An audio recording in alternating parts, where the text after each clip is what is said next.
been through a couple of shipwrecks. So glad it's over with my ex. But we stay afloat cause you're my index. Seeing clearly now, don't need Windex. Zooming in once and forward and I don't need the context. I know less is more when you keep my data in check. Hey, I think you're the best for me. Hey, cause you help me see.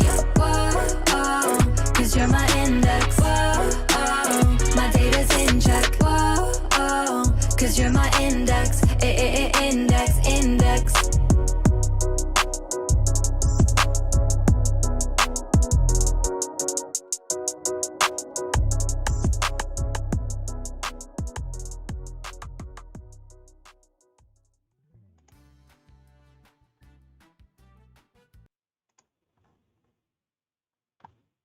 Hey Alex, how you doing? With audio. 1, 2, 3. Oh yeah, now it's good. So, hello everyone. I'm greeting you the second time, but I believe it's the first time you hear me, but now it's fixed. So again, hello everyone, to make it a happy free. And hi Zeke. Hi, how you doing, Alex? Yeah, very well. It's Monday, my favorite day of the week, because it's a day for DataStax Monday learning, and I really enjoy that, and this series was a real gem. So our last series we did some months ago was about Docker, and now this series about streaming. It's amazing. It makes me absolutely happy. I am already thinking what will we do run next, and how it goes for you. It's quite an early morning for you, or was it? It's normal time for me, just 9 a.m. here in the United States. I don't know what time it is out there in the other parts of the world, but it could be late in the evening or the afternoon or the morning or who knows. Yeah. So you know what? We have many people here today, so please write your local time in the YouTube chat, especially is it something unusual like deep at night or vice opposite, quite opposite. It's like early in the morning. That would be very interesting to us. I see familiar faces in the chat already. Ciao Saverio, buongiorno.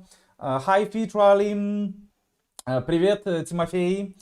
And many others. That's amazing. We have people which has already midnight. Can you believe? It's Tuesday for them already. That's amazing. Okay, so that is cool. I see like 9 p.m., 9:30 p.m. for a lot of you. Well, when I don't want to make you waiting for too long, let's proceed. For me, it's just 6 p.m. because I'm located in Germany. But you know what? It looks like COVID restrictions are being lifted in many countries already. So maybe next time we will do something as DataStax Monday learning or something as our weekly Cassandra related workshops. We will maybe meet one day, or maybe not one day, but 1 month somewhere later this year. It would be really great because I do miss our normal conferences and days and meetups so much. I can't wait to see all of you. That would be great. So many people and only growing. That's amazing. Let's start then. It's DataStax Monday Learning, and DataStax Monday Learning is a special program done by DataStax developers, from engineers to engineers, open source only, hands-on experience, live communications with experts on the most interesting topic, on the most important topics what every developer or administrator needs to know. And as you guess, as you know, it's Event Streaming Series, Episode 3, Building an Advanced Event Streaming System. So, in the Event Streaming Series, we feature our special guest, Zig Dean, which is a great expert in event streaming with multiple different tools and technologies, and this one is based on Apache Pulsar. There are plenty of great tools, but why do we pick the Pulsar for that? But hey, Zig, why did we pick Pulsar for this one? Well, Pulsar is like a new technology, so it's based on a completely fundamentally different architecture than RabbitMQ, than Kafka, than IBM MQ and JMS. So it's designed for both super horizontal scalability, so you can scale the capabilities of your messaging and functions and ETL business logic, while at the same time you can separately scale your storage in both two dimensions, internal to your network or external to, like, moving data to an offload tier storage. And finally, what's it called? It's multi-tenant, so you can basically run as many teams as you want on this platform. You don't need to set up multiple clusters. But anyway, let's talk about all that later. Yep, we have a lot of interesting things to discuss today.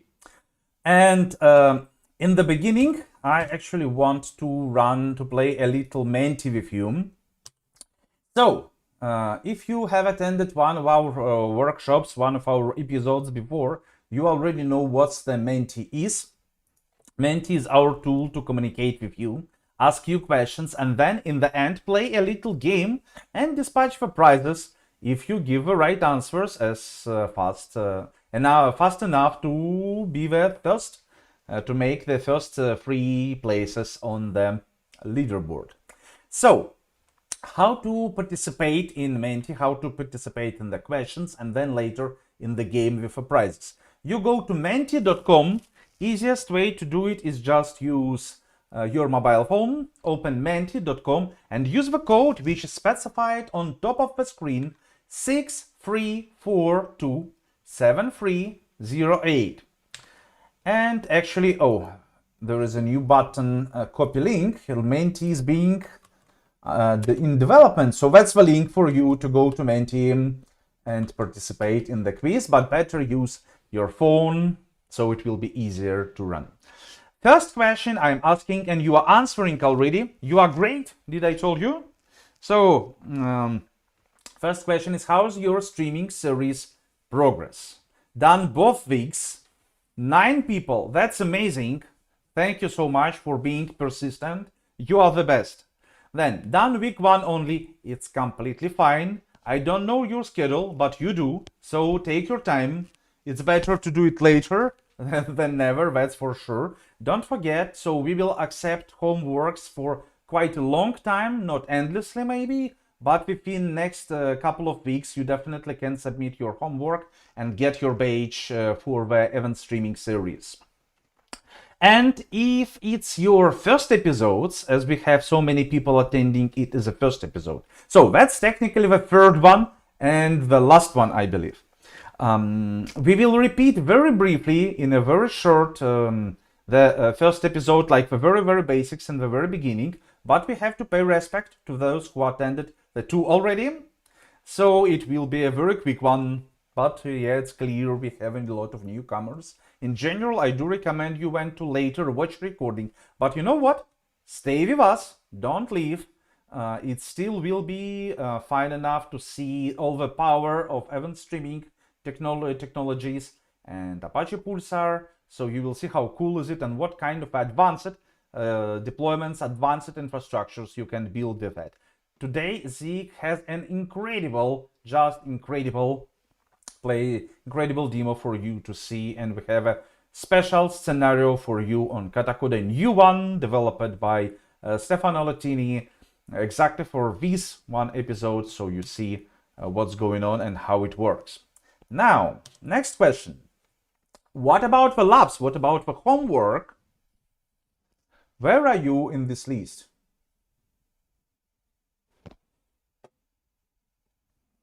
And while people are answering, Zeke, there is a question for you. Saverio asks, we have mentioned Kafka many times. Well, Kafka is one of the leaders on this market, that's for sure. But I've never heard anything about Flink.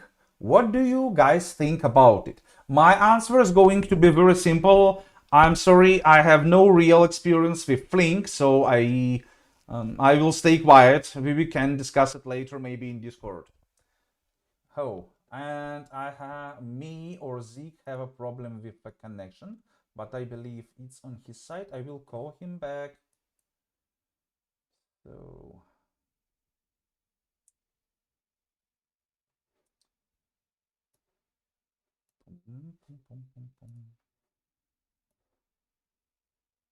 Zeke is stuck. That's not good, but don't worry, we have time to recover. Okay, good. So while I'm trying to reach Zeke back, we have to, we will proceed. It's fine. Call me back because we have things to start. So I see most of you didn't do the labs at all. And people, it's free, it's anonymous, and it's incredibly cool for you just to push the button and you don't have to install anything. So please do this work. We spend a lot of time preparing this series for you, and only then you click the buttons with your own fingers, you learn how it works in the best way. So that's a real practice and it's very much recommended. I see 8 people done labs for week 1 and 2, and that's amazing. And some people are moving fast, doing the lab 1 and moving to the next episodes. It's indeed very fast to do the labs. Timothy is absolutely right. If you want to make an experiment and try to change something, it's really worthy. But if you just want to run through our practice, yeah, it takes like maybe 15 minutes per lab, and we did 3 labs only, so today we will do more. So then, do you think event streaming and messaging will help you to build better apps? Most of you attended, or at least half of you attended the previous episodes, so now you're gonna have some understanding of how it works. Some of you have practical experience already, or at least our Katakodemo labs. I believe some of you don't know what is it because it's the first episode for them. Then you just may not vote for this one and wait for a moment. Good. So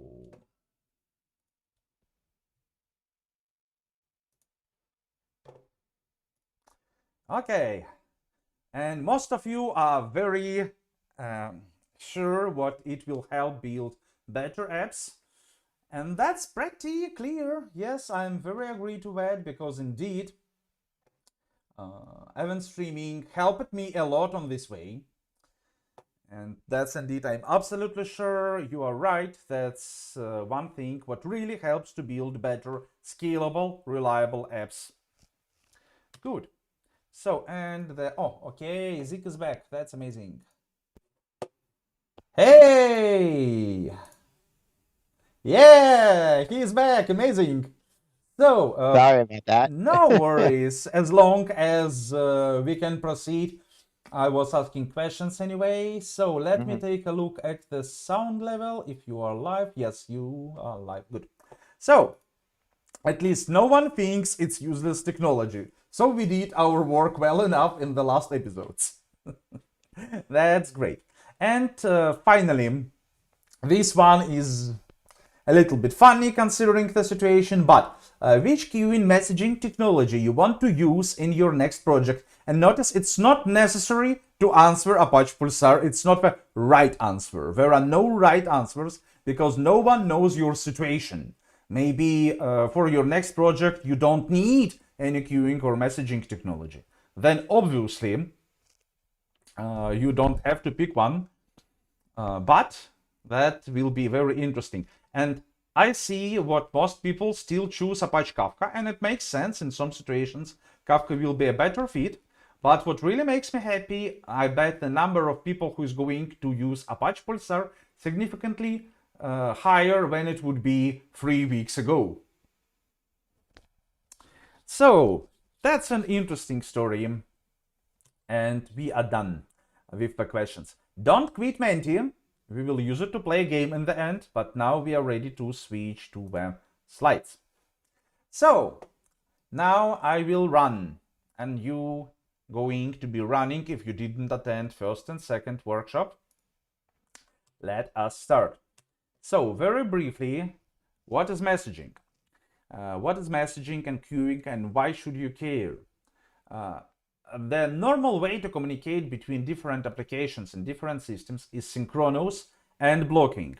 When you execute normal REST API call, when you execute normal REST call, gRPC call, or whatever, it's always synchronous and always blocking. If your application A asks service B for an answer, it has to wait the all the time for the response, and it's very often just redundant, especially if service B needs to make a huge work, then application A is being blocked for all the time while service B do some work. So it's a huge risk with networking. It needs service discovery or something like that, so application A will know how exactly to reach service B. It's a point-to-point communication. One sender, one receiver. It's slow as you have to wait for a second server to answer.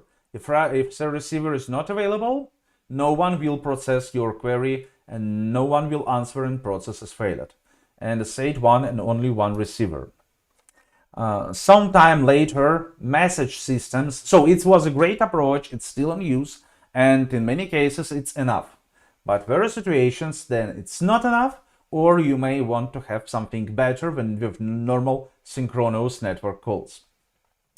Second point, second tool, what happened to be is a message system which solved solved all those issues by introducing a mediator between application who sends some data and application or service which receives this data. We decouple message sender from receiver by using a messaging service. It's kind of a persistent buffer to handle request and data, but actually it's much more. This mediator, this messaging service doesn't do any messaging, any processing. You get the answer, okay, I got your message as soon as it reaches that, so it's very fast. You can have multiple receivers to the same notification within this process, and it's really cool. It's a perfect fit for any kind of distributed systems and microservices, and feature is also very cool. Message will be consumed by the next available receiver. Well, depends on your configuration, of course, if it's required. So they may be processed in the background or asynchronously. It's a very powerful technology which is used in literally every middle to big project, like in literally everyone. So if you are new in the event streaming messaging use, but you want to be a good engineer, you want to be a good software developer, you need to learn how it works. That's not a question at all. So, general idea is very simple. At first, our service provider, so someone who dispatches events or messages or queue messages, goes to something what is kind of event manager, we will call it for now event manager, and say, hey, there at some moment of time, some event, we will call it event A, may happen. It's not happening right now, but it may happen, and I will deliver you information about that. Then service consumer, in our case, from the last picture, it's going to be service B. It says, hey, I've heard the event A may happen. I'm interested in that, so please let me know. Then it may happen significantly later, doesn't matter. As soon as application A, known in this slide as service provider, dispatches information, hey, event A occurred. What is event A? It may be an order in your e-commerce store. It can be some notification from a customer. It can be literally anything. It doesn't matter on this particular scenario. What is it exactly? But request was something happened, like my client ordered something. For example, event manager gets the list of all the subscribed service consumers. There can be many of them. There can be 0, but there can be hundreds, maybe thousands in some most complicated scenarios. And then event manager sends those details of event A if there are any events subscribed. If no one is subscribed, it will simply drop it. Okay, no one is interested. It's not dispatched. Well, there are some configuration options, of course. It depends on the settings. For queue, maybe you want to wait if anyone will come later for that. You don't know. But in general, idea is what there can be many subscriptions or 0 subscriptions. There are two main kinds of workloads here, queues and notifications. And there is one principal difference between them, the purpose. What's the purpose of a queue? The main purpose of a queue is to share the workload.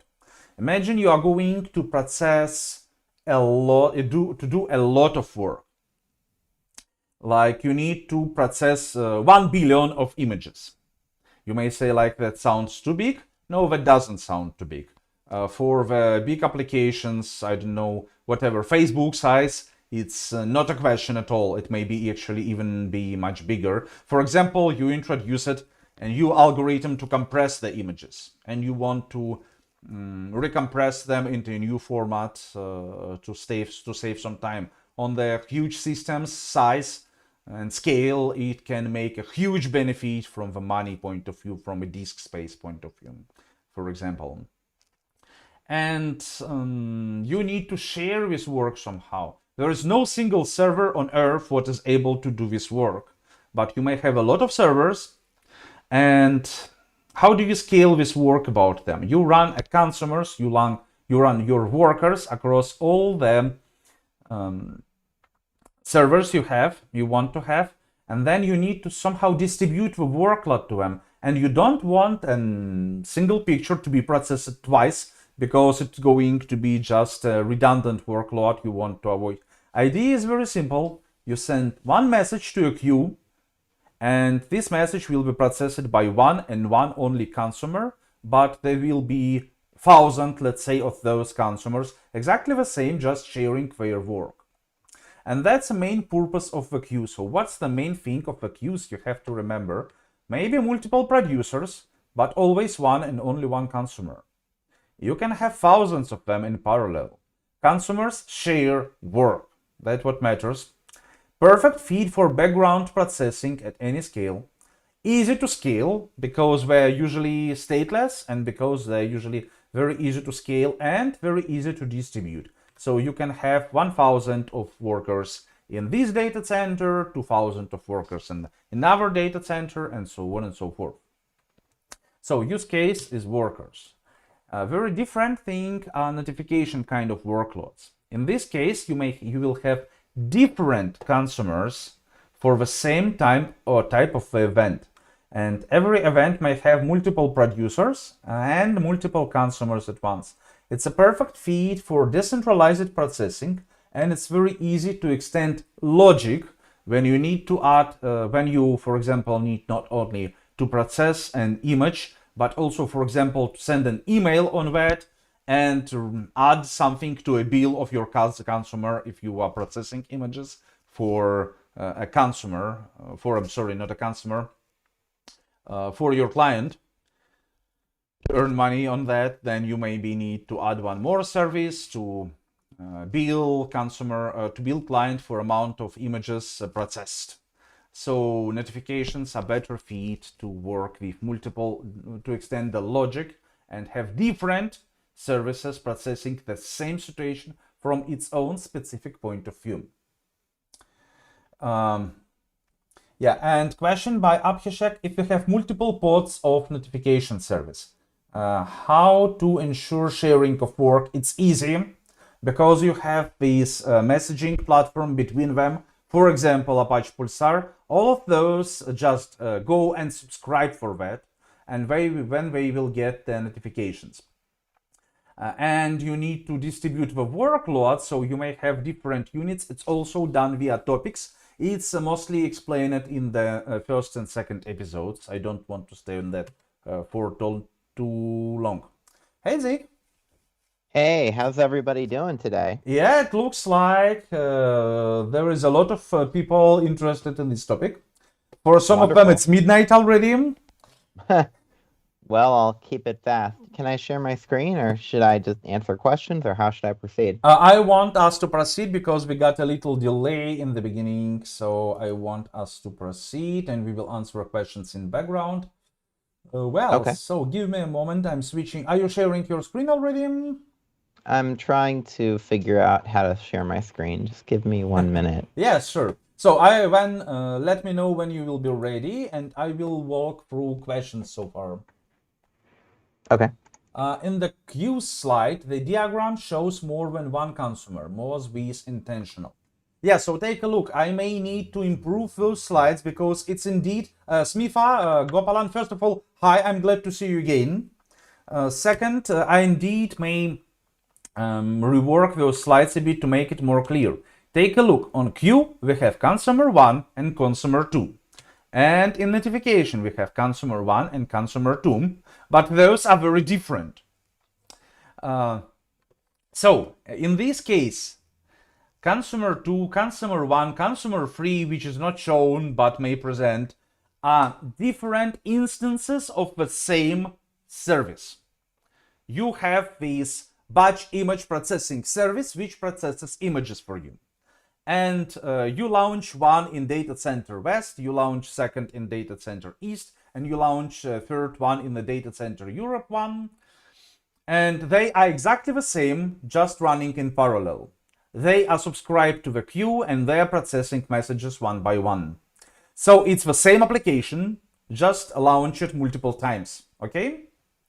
That's is consumer 1, consumer 2, but they are the same, just different instances running on different servers. And for notifications, those consumer 1 and consumer 2, those are mostly probably different applications. Service A, Service B, Service C. I believe it's clear. All right. Yep. So you are sharing screen now, yes? Mm-hmm. Okay, I'm switching. Give me a moment. Okay. Yeah, you are live. Beautiful. So I just want to do a very quick refresher on the Pulsar ecosystem so we all know where we're coming from here. So Pulsar depends on Zookeeper for metadata storage, configuration, and coordination between multiple geographies. Remember, Pulsar is a global cluster technology, so you might have a larger global Zookeeper or a local Zookeeper. So Zookeeper is used for metadata information, not a lot, but it's fairly important for tracking all these different configurations. Now, a Apache Pulsar broker is responsible for receiving and sending messages. It is the broker between Apache Bookkeeper, which stores and replicates the messages. And brokers, interestingly enough, are where you can run Apache Pulsar functions and the connectors. So brokers are really application servers. That's kind of how I view them. You use a broker to deploy Pulsar applications. And a broker is responsible for distributing messages to clients. It handles namespace bundling and election of different application states. Now, Bookkeeper is responsible for storing those messages, right? So bookkeepers are distributed. They have multiple bookies, and all those records are stored in topics, and those topics are composed of multiple ledgers, and those ledgers have fragments, and those fragments are stored on many, many, many different servers. And basically, the wonderful thing about Bookkeeper is it's an append-only log exactly like Kafka. So you can enter an entry in one bookie. It can be replicated to multiple bookies, so you have that reliability and storage capability guarantee. So putting all these concepts together, this is a rehearsal of last week. All your client applications, whether they're consumers or producers, send data to a topic, and those topics are stored on brokers. Now, topic information, the metadata, of course, is on Zookeeper, as you can see in the middle of the screen. However, the actual entries of those topics are in ledgers on the Bookkeeper, which are stored as fragments on multiple bookie nodes. And these bookie nodes form a cluster. So, here's a diagram. I just went over all of Pulsar in like 30 seconds. Any questions so far? Oh, I was walking through our upcoming steps on our labs. So let me check. No new questions, so we are good to go. Beautiful, beautiful. Well, let's get right into it. Today is very hands-on and very technical. So now I've built a COVID-19 data parser using Apache Pulsar. So the data set I have is over 100,000 records. It's updated once a day, and it's a fully empowered REST API. The graphic that you're seeing here, I apologize if it's hard to read, but basically it shows you like COVID cases by country in ElasticSearch. So the demonstration I'll give you, and the link in the code is right there, If you want, we'll go there as a group. We'll fetch some data records from the COVID-19 data parser, clean up the data in a Pulsar application written in Python, push it into a COVID-19 topic, and then use an ElasticSearch connector through Pulsar to send the data into ElasticSearch. So it's a very simple data flow, but it has powerful implications because using this workflow, which is exactly what I would do in Kafka all the time, you're able to build a massive, powerful data set and toolchain. So through the code example, and we'll go through it a little bit later, but basically the producer code is about 30 lines, and we pull the records, we connect to a time series data series, and then we connect to the client. We can create the producer, and then we go through the records, and then we clean up those records one by one because, Elasticsearch expects a certain data structure. So you have to form the data to match Elasticsearch's expectations. And on the connector code itself, basically, you have to, 1, turn on the connector, and 2, configure the connector. So at the top, you see the YAML for configuring the connector, and at the bottom, you see the code to run the connector. All right, now it's demo time. So let's just... So if you have a chance, you can get the code here. I'll put it into the chat window. This is not a cat code exercise yet. This is just code that works and is good for learning either during this exercise or after this class. But basically, what you do is you make sure you have Docker running. So you need 4 gigs of RAM and 4 CPUs available in your Docker environment.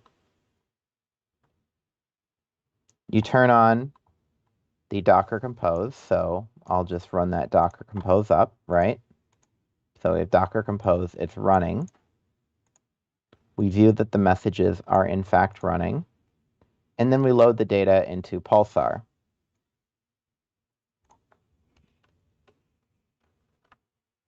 So I'll just clean everything up for everyone so you can see what this all looks like.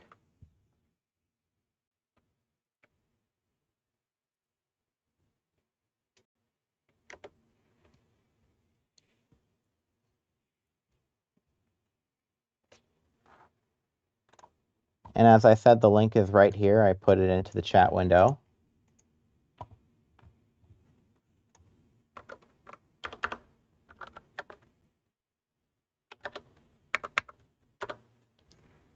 So to turn on Pulsar, it's pretty simple. This is like what I call a local data science workbench. It's a little simple Docker file that runs Apache Pulsar standalone 2.72. And we also have a container to run Elasticsearch. We can also do this with Cassandra, which we'll be doing right after this, in fact. So we'll be integrating Apache Pulsar with many, many, many different technologies, which is a fantastic learning opportunity for all of you out there. So Apache Pulsar is starting, which is pretty exciting.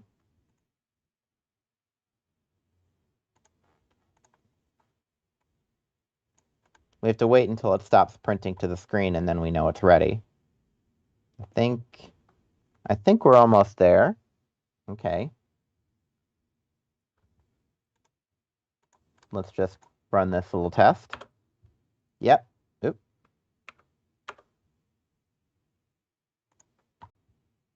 Not yet.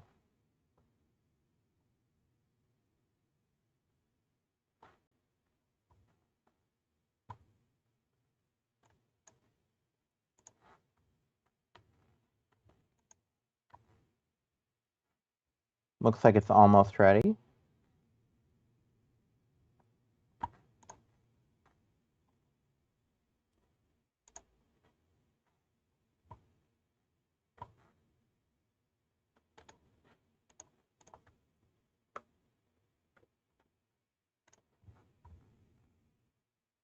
I think it's good to go. Let me just check.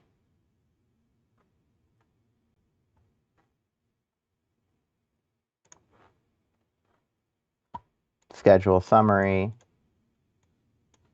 That looks finished. When it stops printing to the screen, it's done.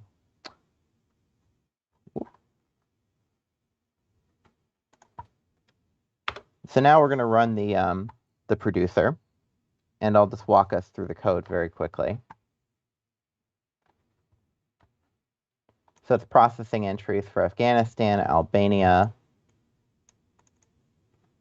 So it's very simple code, as you can see. So basically, we do have, in fact, a schema, but we're not doing anything with it, really. So this is really good for later when you send data into Cassandra. And basically, this is the API we're calling. So if you open this URL in your browser, you can see the original data set. And it gives you all the COVID cases that have happened since January of 2020. And this record is updated every day. It's pretty fantastic. So we establish a client connection to the cluster of pulsar.client, right? We create a producer, creating the topic COVID-19. And for every record, we process them by country. So we go, Afghanistan first, and then we send the records. So basically, we clean up the time because an Elasticsearch time is time sensitive, and we set the date to record date and the key. Then we compile a record. So again, we're using the schema. So the wonderful thing about schemas in Pulsar is that they can be, basically they can be Avro schemas, they can be JSON schemas. It really doesn't matter. So the point is it's a flexible and very balanced architecture. So you can validate your schema and then encode it as JSON, which is what we're doing. So we have JSON schema up here. And then we send the records. So that's the data. It's sending the records right now. Now, what about the connector itself? So the connector itself is pretty straightforward. All that we're doing is we're sending the data to the Elasticsearch cluster, which has a host name Elasticsearch, and we're creating the index name myIndex. And then we just run the file, right? We give it the admin URL, we say local run, we give it the connector, we subscribe to which topic? COVID-19. And then we sync to it. So it's pretty straightforward. If anyone has any questions so far, let me know. We have some questions indeed. Yep. First one by Saverio. What's the role of Elasticsearch in this use case? So basically, the role of Elasticsearch in this use case is visualization. So in this use case, you want to basically visualize the data. Elasticsearch is a visualization engine, much like Solar and Cassandra. Good. Then, I'm not sure if this one relates to this particular demo, but what other components may help to build an event streaming application and prerequisites to satisfy? I would answer basically, it depends on which platform do you use, but whatever platform do you use, it still be the same idea. You need some client driver in your application to be able to send data to your messaging platform. For example, if you work with Pulsar and your application written in Python, you will need to have a Python Pulsar driver. And you can use this driver to both send them and consume them on another application, for example. So that's the main idea. Yep. So now we've turned on the connector. It's sending the data records. And if we want, we can actually query the Elasticsearch cluster. And we can see records. We have records for South Sudan. We have records for Spain. We should have records for Sweden, I believe. Switzerland. Anyway. So if you've already got this running on your laptop and you've already have everything working up until this point, you just click on this link and it will launch a direct link to your locally running Elasticsearch cluster. And you can create your first index pattern. Select your time field and you can, start visualizing, which is pretty cool. So that's kind of like my hello world example on writing enterprise grade applications with Pulsar, right? You use connectors. We got this up and running in what, 10 minutes? Not very hard. And we can do this with many, many, many, many more examples. But I think everyone in the audience wants to get their hands on the keyboard. So let's talk about something far more interesting. Pulsar functions, right? So pretty much, Pulsar functions is a way of getting data into your cluster, but also it's a way of running Lambda functions on your Pulsar cluster. So what you do is you write code and you upload it to the server, and then the broker actually runs your code with something called a queryable state. So if you're coming from a Kafka background or a Flink background, there's something called a RocksDB. So when you run applications, you have a in-memory key value data store that you can use in your applications. And the benefit of a Pulsar function is you can use this to do what are called Lambda serverless functions in the application stack. So basically, Pulsar functions, this example you're going to see in the next two slides are in Java. Basically, the first one we see is we're doing what's called a word count. Simplest function in the world, right? You just want to count how often a certain word appears in a data stream. So we're reading from the topic. I believe the topic in here, what topic is it named? No, when you publish a function, you actually define the topic you're running the function on. So functions are designed to be like Lego bricks that you can attach to a function if you need to. So you don't define your topic in the function, you define it outside the function. Pretty much exactly like how we deployed the ElasticSearch function. Another example would be sorting vegetables and fruit. So if you're a retailer and you need to go through, filtering through different freshness of food, basically what you need to do is you would do a simple function called if it's a fruit or if it's a vegetable. So if the definition is fruit, and it returns if an item is within the subset of, apples, oranges, and pears. And if it's a vegetable, when it goes into the carrots, lettuce, and radish category. And once it's in either or, we put it into the fruits, the vegetables, or the food topic. So that's pretty much it. All right. Lab number 1. I want everyone here to write a Pulsar function today. So you see the link on your screen? Go for it. Wait a second. We got an issue with Katakoda. So this training will be available in, let me check, like 15 minutes approximately. So we have to postpone the exercise.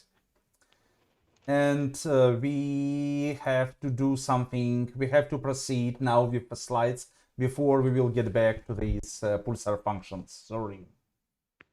Okay, fair enough. That's a live stream, so shit happens. It's not recording. Now you see.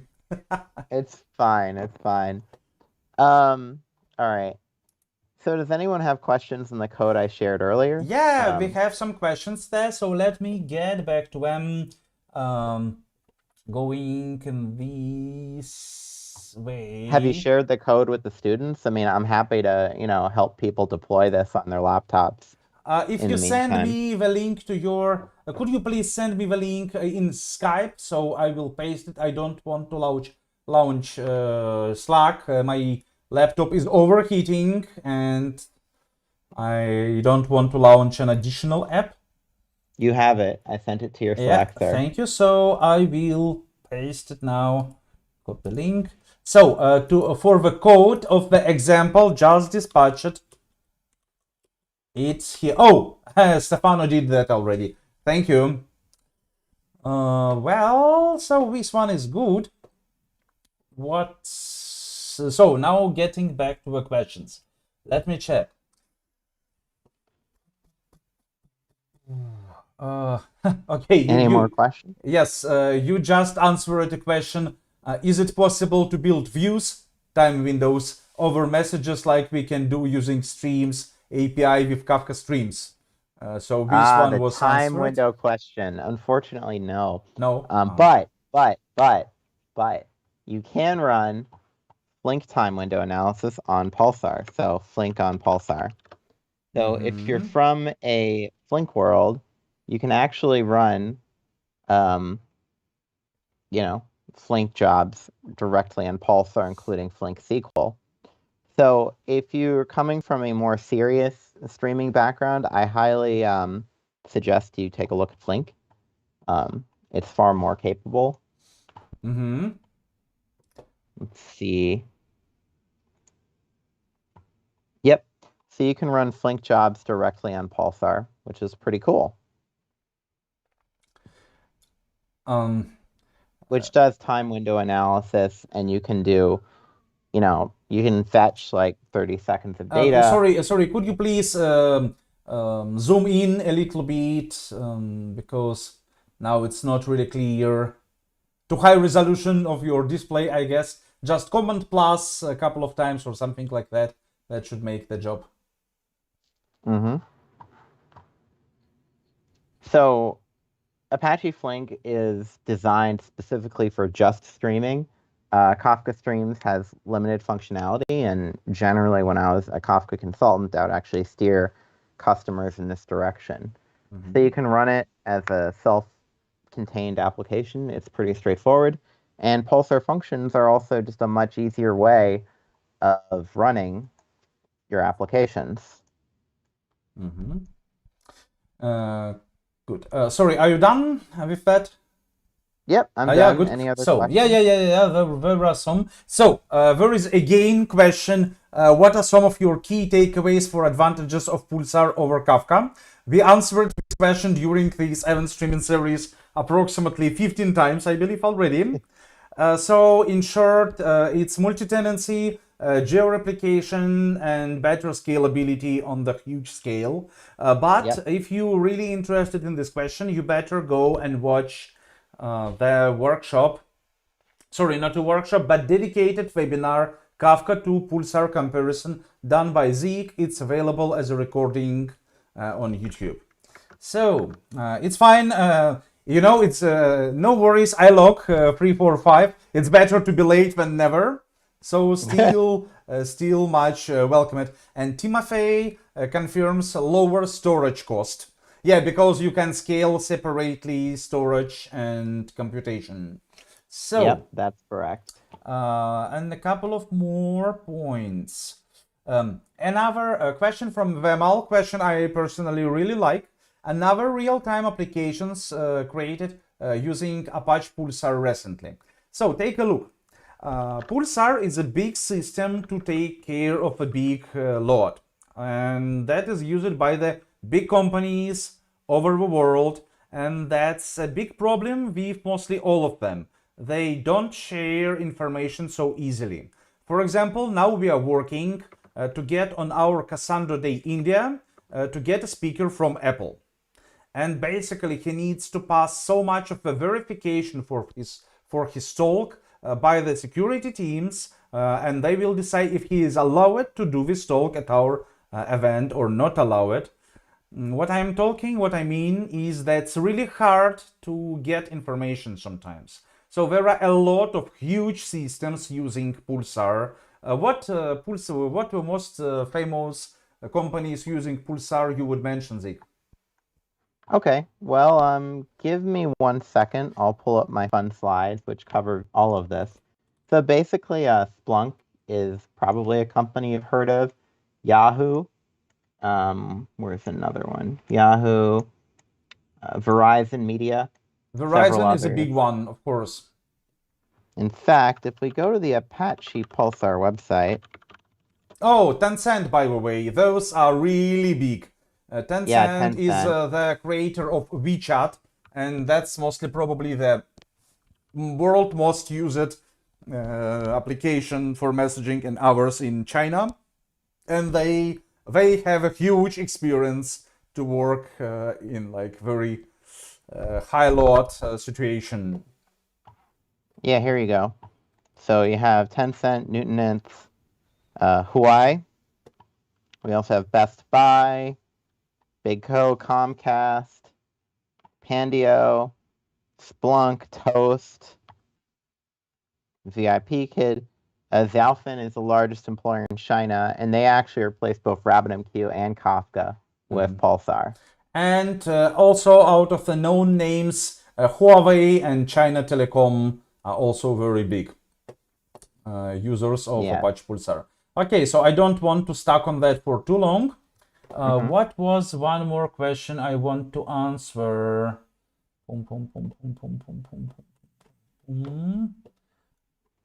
It's very close. A question from Abhishek Ramkrishna.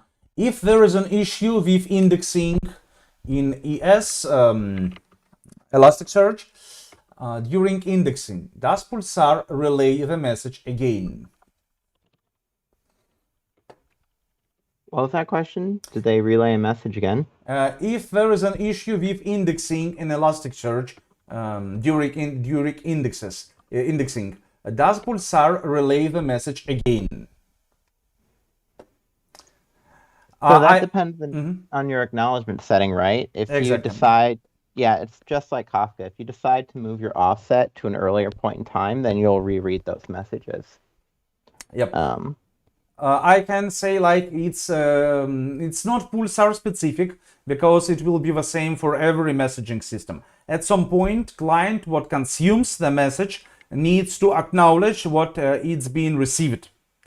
And from one point of view, if you want to move this moment in time to happen as soon as possible, so message has gotten by your worker, it has to be acknowledged. It's good because then this message is considered consumed, and Pulsar may proceed to the next one, and so on and so forth. So this one is cool. But if it happens, what you acknowledge message, and therefore Pulsar considers it processed, but your worker is broken because of, I don't know, power outage on a server, and if it wasn't really processed or persisted on disk, for example, then this message can be lost. It's not a Pulsar fault. You acknowledge what message has been delivered. Another point of view is your attempt to move acknowledge to as late in time as possible. For example, as we discussed, batch image processing.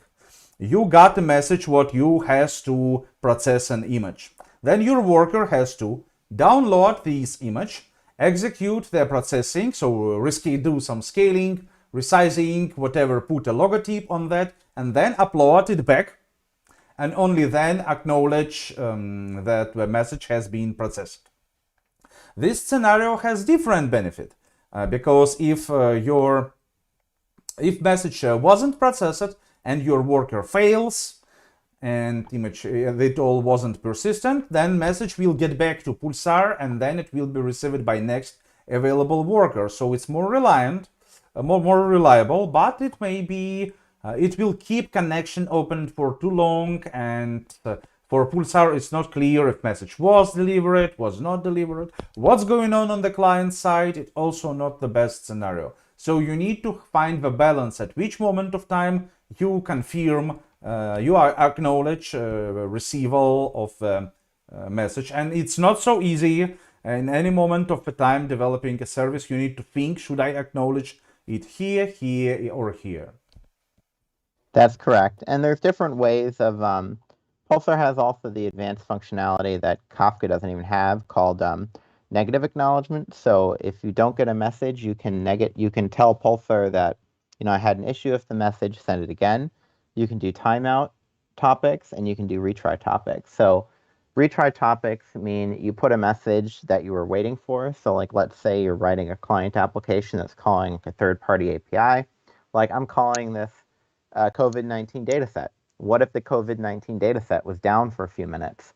My application, if it was in Kafka, would probably crash. However, with Pulsar, you have the ability to, put it into a retry topic, so you can move it to try again later. The second thing, too, is let's say I call this API, and this API is sending me very bad data, like dangerous data, that would break my application.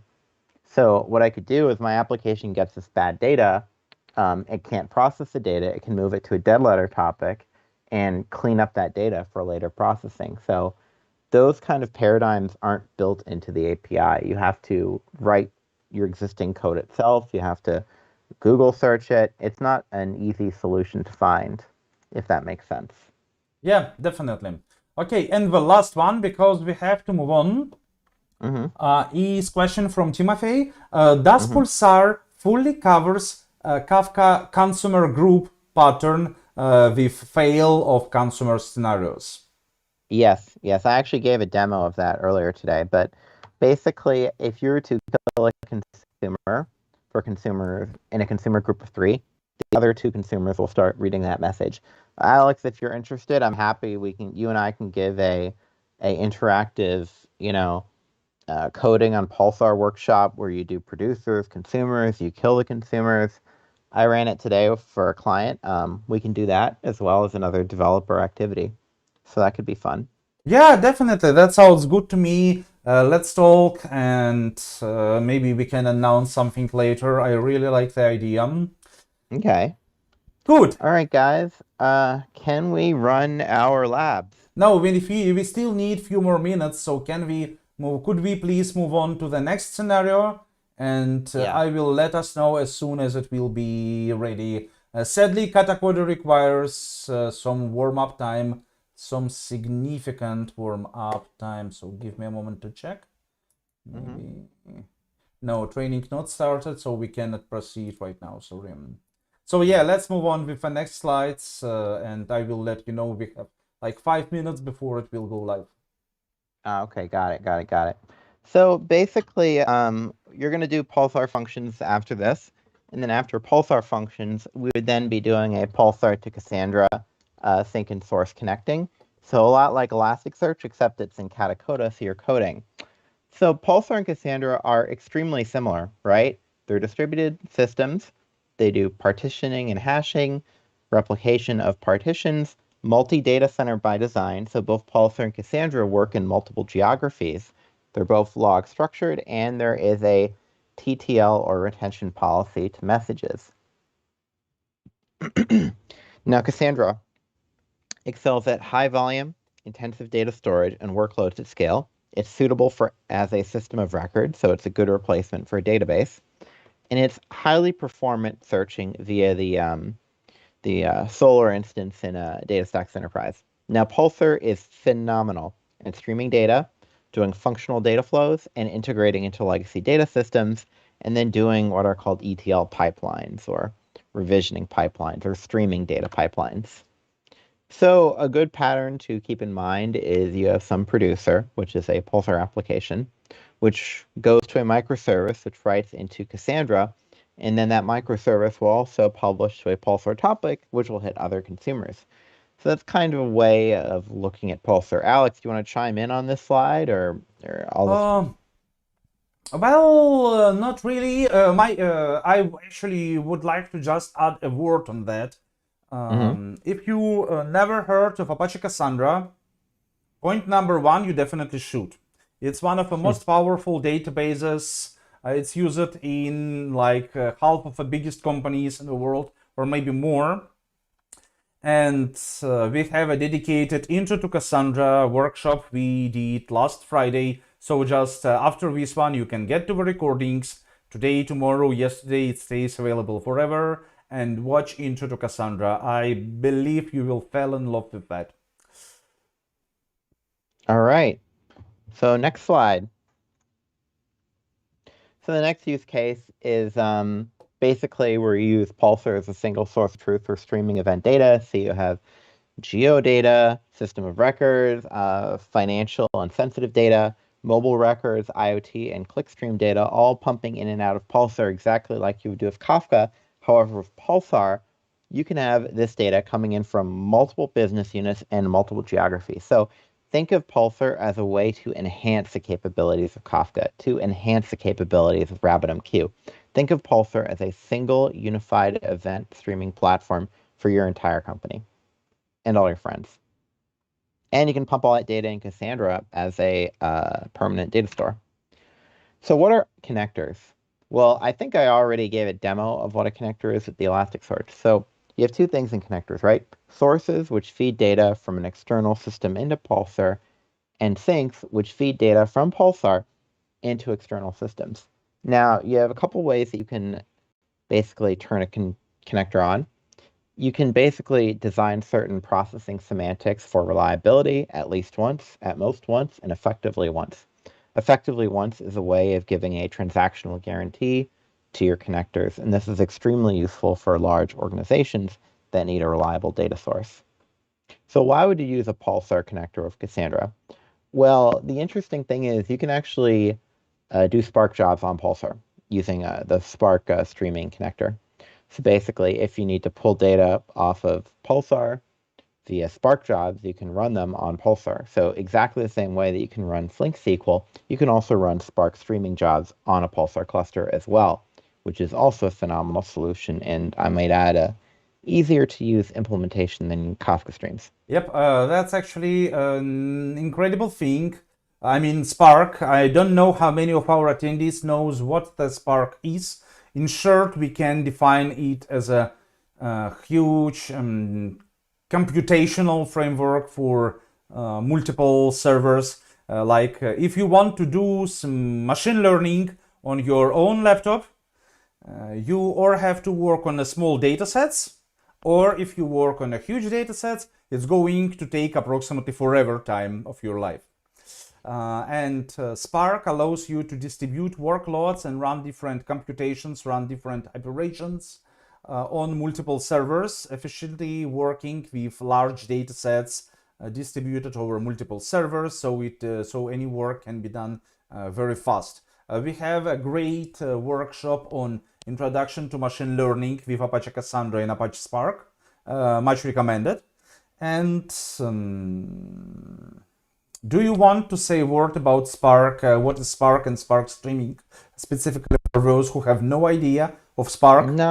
I don't really know Spark. I just know that there's a lot of organizations using it, and we should collaborate on that machine learning with Spark and Cassandra. We can probably do a similar thing with Pulsar as well. Pulsar, basically an I/O connector, allows you to push data out of Pulsar into any other system. So for the next lab, basically what you're going to do is you're going to run a Java producer and consumer, push it into Pulsar, and then sync that data into Cassandra. So when we're ready to start, we can. You can sign up for an Astra Streaming account and do it in there, or you can just do it in Katacoda. So it's been 5 minutes. This Yeah, I think we should be good. So Nice. let me check, but it all started or will be started in like 30 seconds. Nice. So we just can chat, maybe answer questions if there are any. Question from Smitha. Have there been any scenarios where companies have actually moved from Kafka to Pulsar? Yeah, Zalafin. So I'll run the slides on that. Just give me 1 minute. So let's see.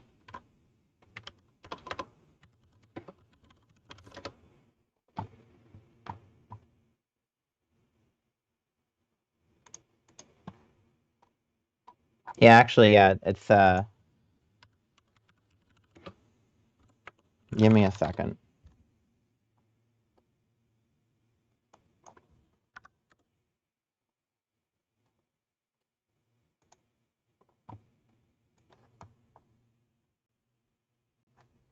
So at the Strata conference presented by O'Reilly and Cloudera, this is a company called Zalafin, and basically what they did is that they're the largest recruitment provider in all of China, so they have 2.2 million clients and over 70 million page views. Oh my God. Yeah.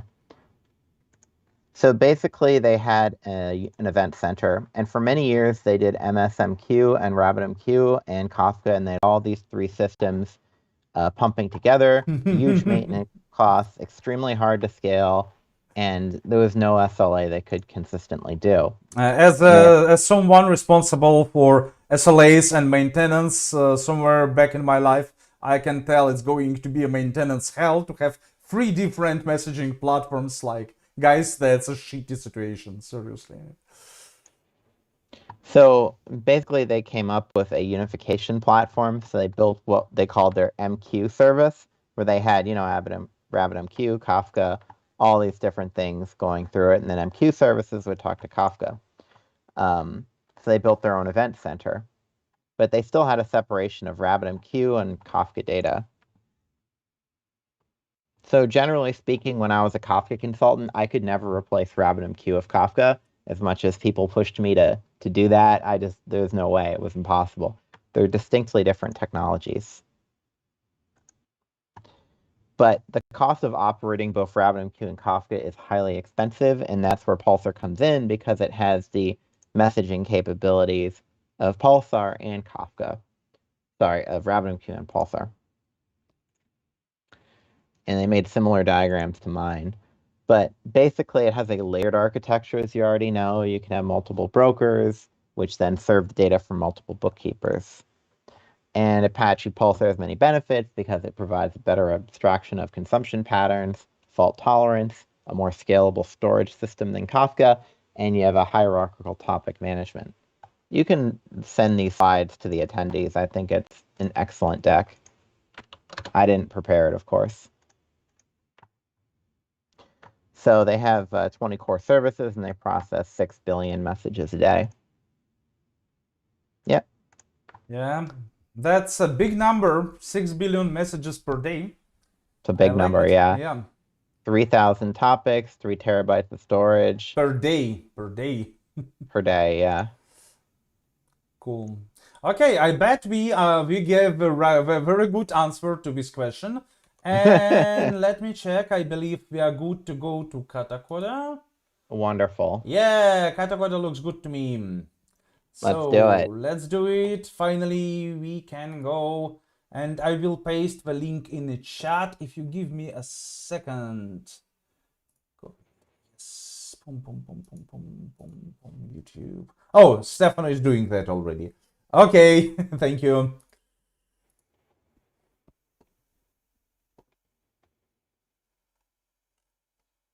Yes, that's the right one.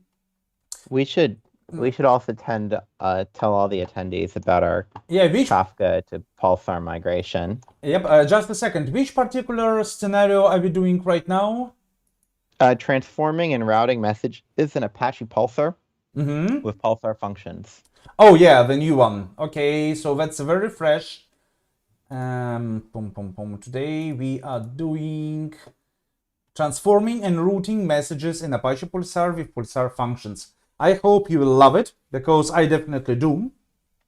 You are good to go to start scenario and execute transforming and routing messages in Apache Pulsar with Apache functions.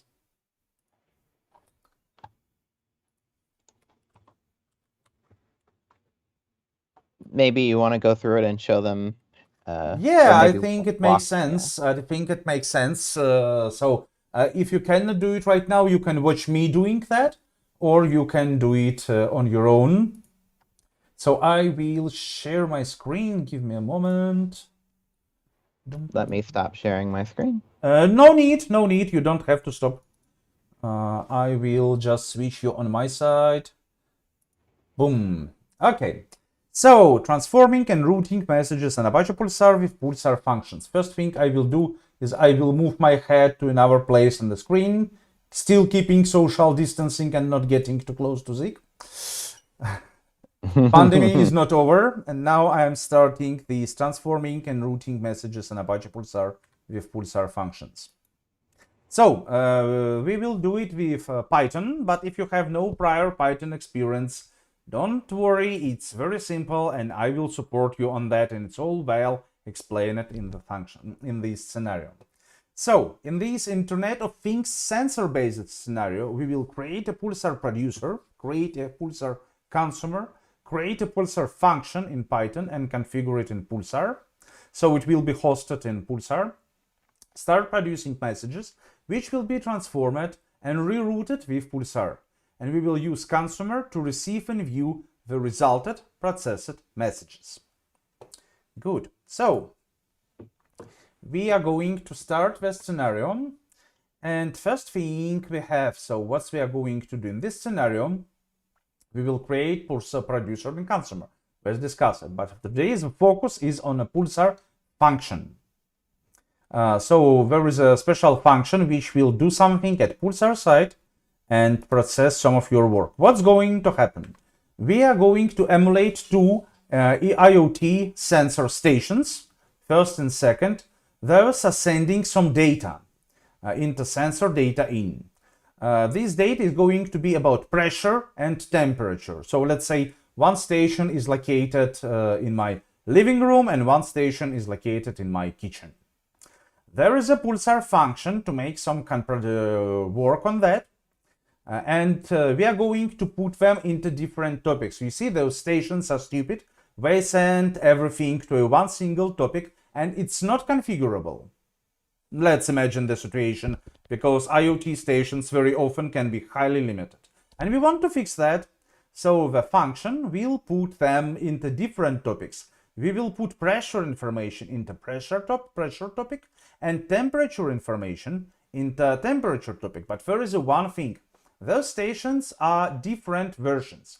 And one of them sends information into Celsius degrees and one of them sends information into Fahrenheit degrees. So we want to convert everything and to have all temperature stored to store it in our database in Kelvin degrees. So we won't need to make any processing in our consumer, but it will already receive prepared information and converted information. First steps we have to do is to initialize the terminals. That's just a little trick to hack on Katacoda to bypass some Katacoda limitations. So please ignore these steps, push those buttons, but you don't have to understand what's going on. It's about Katacoda. Now, because we are going to, on the step 2, because we are going to work with Python application, we are going to develop a Python application, we will have to install Pulsar client for Python. So we do it with pip install Pulsar client. Very simple thing. If you know Python, you know what's going on right now. If you don't worry about that. Pip is just a package manager for Python which installs Pulsar client for us on our demand. Good. And now I want to check with Pulsar admin functions list to check if there are any functions. And we can see downstairs what nothing happened. That's because there are no functions. We didn't create them yet. I'm going to continue. Now we will need first a topic created with Pulsar admin for sensor data in. That's the topic. Our weather stations will send information to the Pulsar. So I'm pushing the button and Pulsar admin topic create blah blah blah blah blah. No answer. Mostly probably it means what everything is good. Linux style silence is gold. So Pulsar admin topic create sensor T out. In this way we create a topic in the public default sensor T out for temperature. And the next command will be to topic create sensor P out for pressure matrix out. Boom. Now we can list topics in public default and we will see what we have. 3 topics: sensor data in, pressure out, temperature out. Continue. Good. Now we have to create Pulsar function Python code to take a look at our sensor functions. We open the file IoT sensors, sensor functions. You can just click on this link or open it here. But, well, I don't have to do it right now.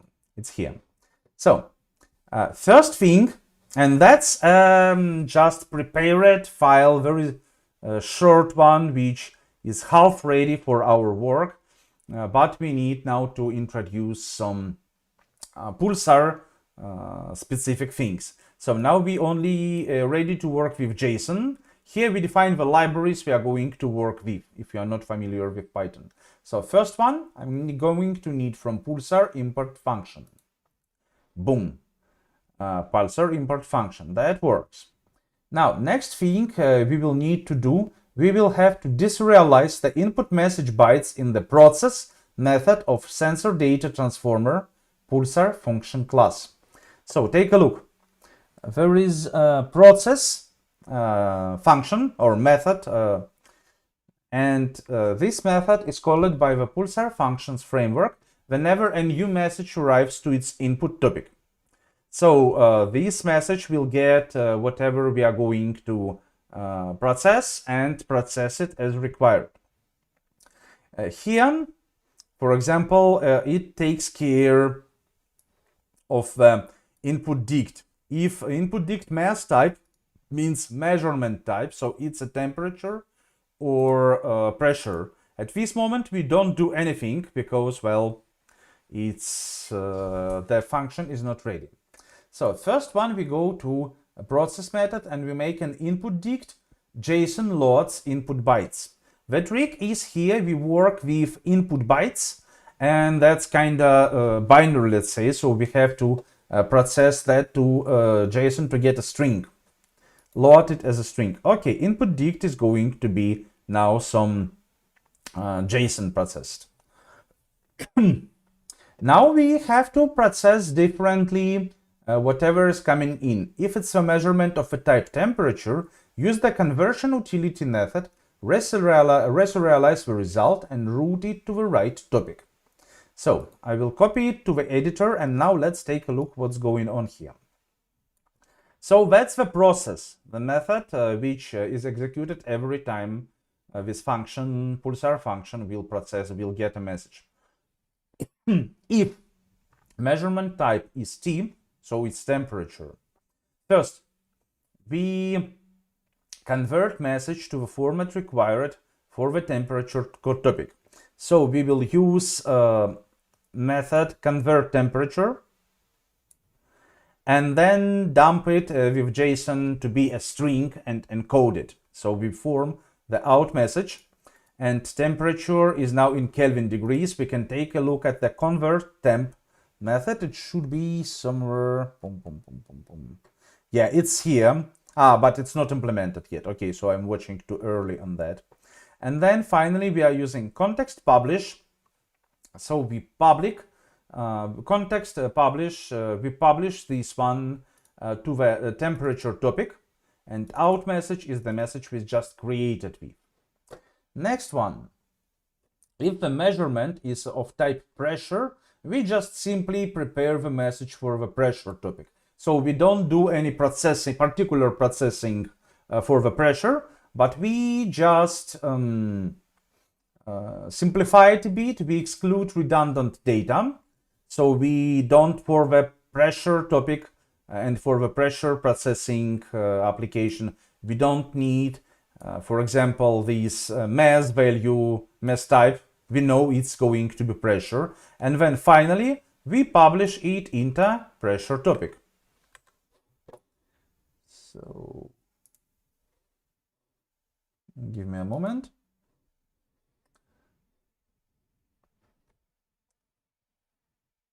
Good. Now, self-pressure topic, out measure, good. And then in the end, in the temperature conversion utility method, implement the conditional conversion to Kelvin.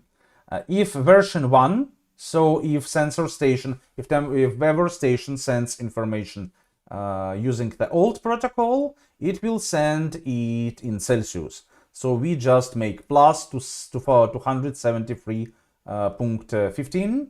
But if it's version 2, we think it's going to send data in Fahrenheit. So we execute a more complicated conversion to get Kelvin from Fahrenheit. If a version is not currently supported, we will send an exception, a noun station version. We don't know what to do if it's not version 1, if it's not version 2. We have no idea what to do with that. I'm pasting this code. Done. And finally, in the temperature conversion utility method, prepare and return the converted temperature message. So it's done. Now, so the sensor function is ready. It has some initialization in the constructor. It has convert temperature static method, so we will have this converted temperature into Kelvin. We have the main method, which is a process. So it will make the processing depending on the measurement type. And basically it's done. So this one is ready.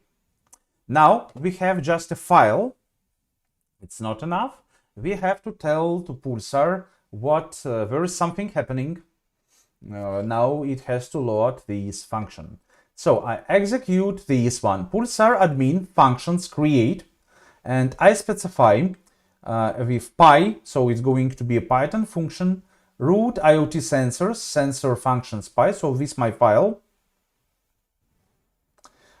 Tenant, public, namespace default, name, sensor message router, input, sensor data in. So with inputs, we specify the topic which will be used to, which will be, let's say, attached to this function. I'm pushing that, and let's take a look. Created successfully. Hey, that sounds great. And finally, I can execute the command Pulsar admin functions list. And now I have this, my registered successfully sensor message router. Sounds amazing. Let's take a look what's going on. Now we will need sensor data consumer. So I will do it quickly. We will need to import Pulsar. So we have Pulsar, JSON, and sys. Everything what we need to know in this service which will process our data.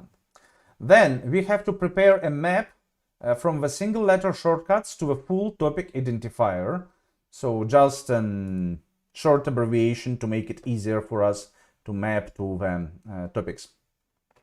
Now we create a Pulsar client and use it to create a consumer subscribed to the right topic.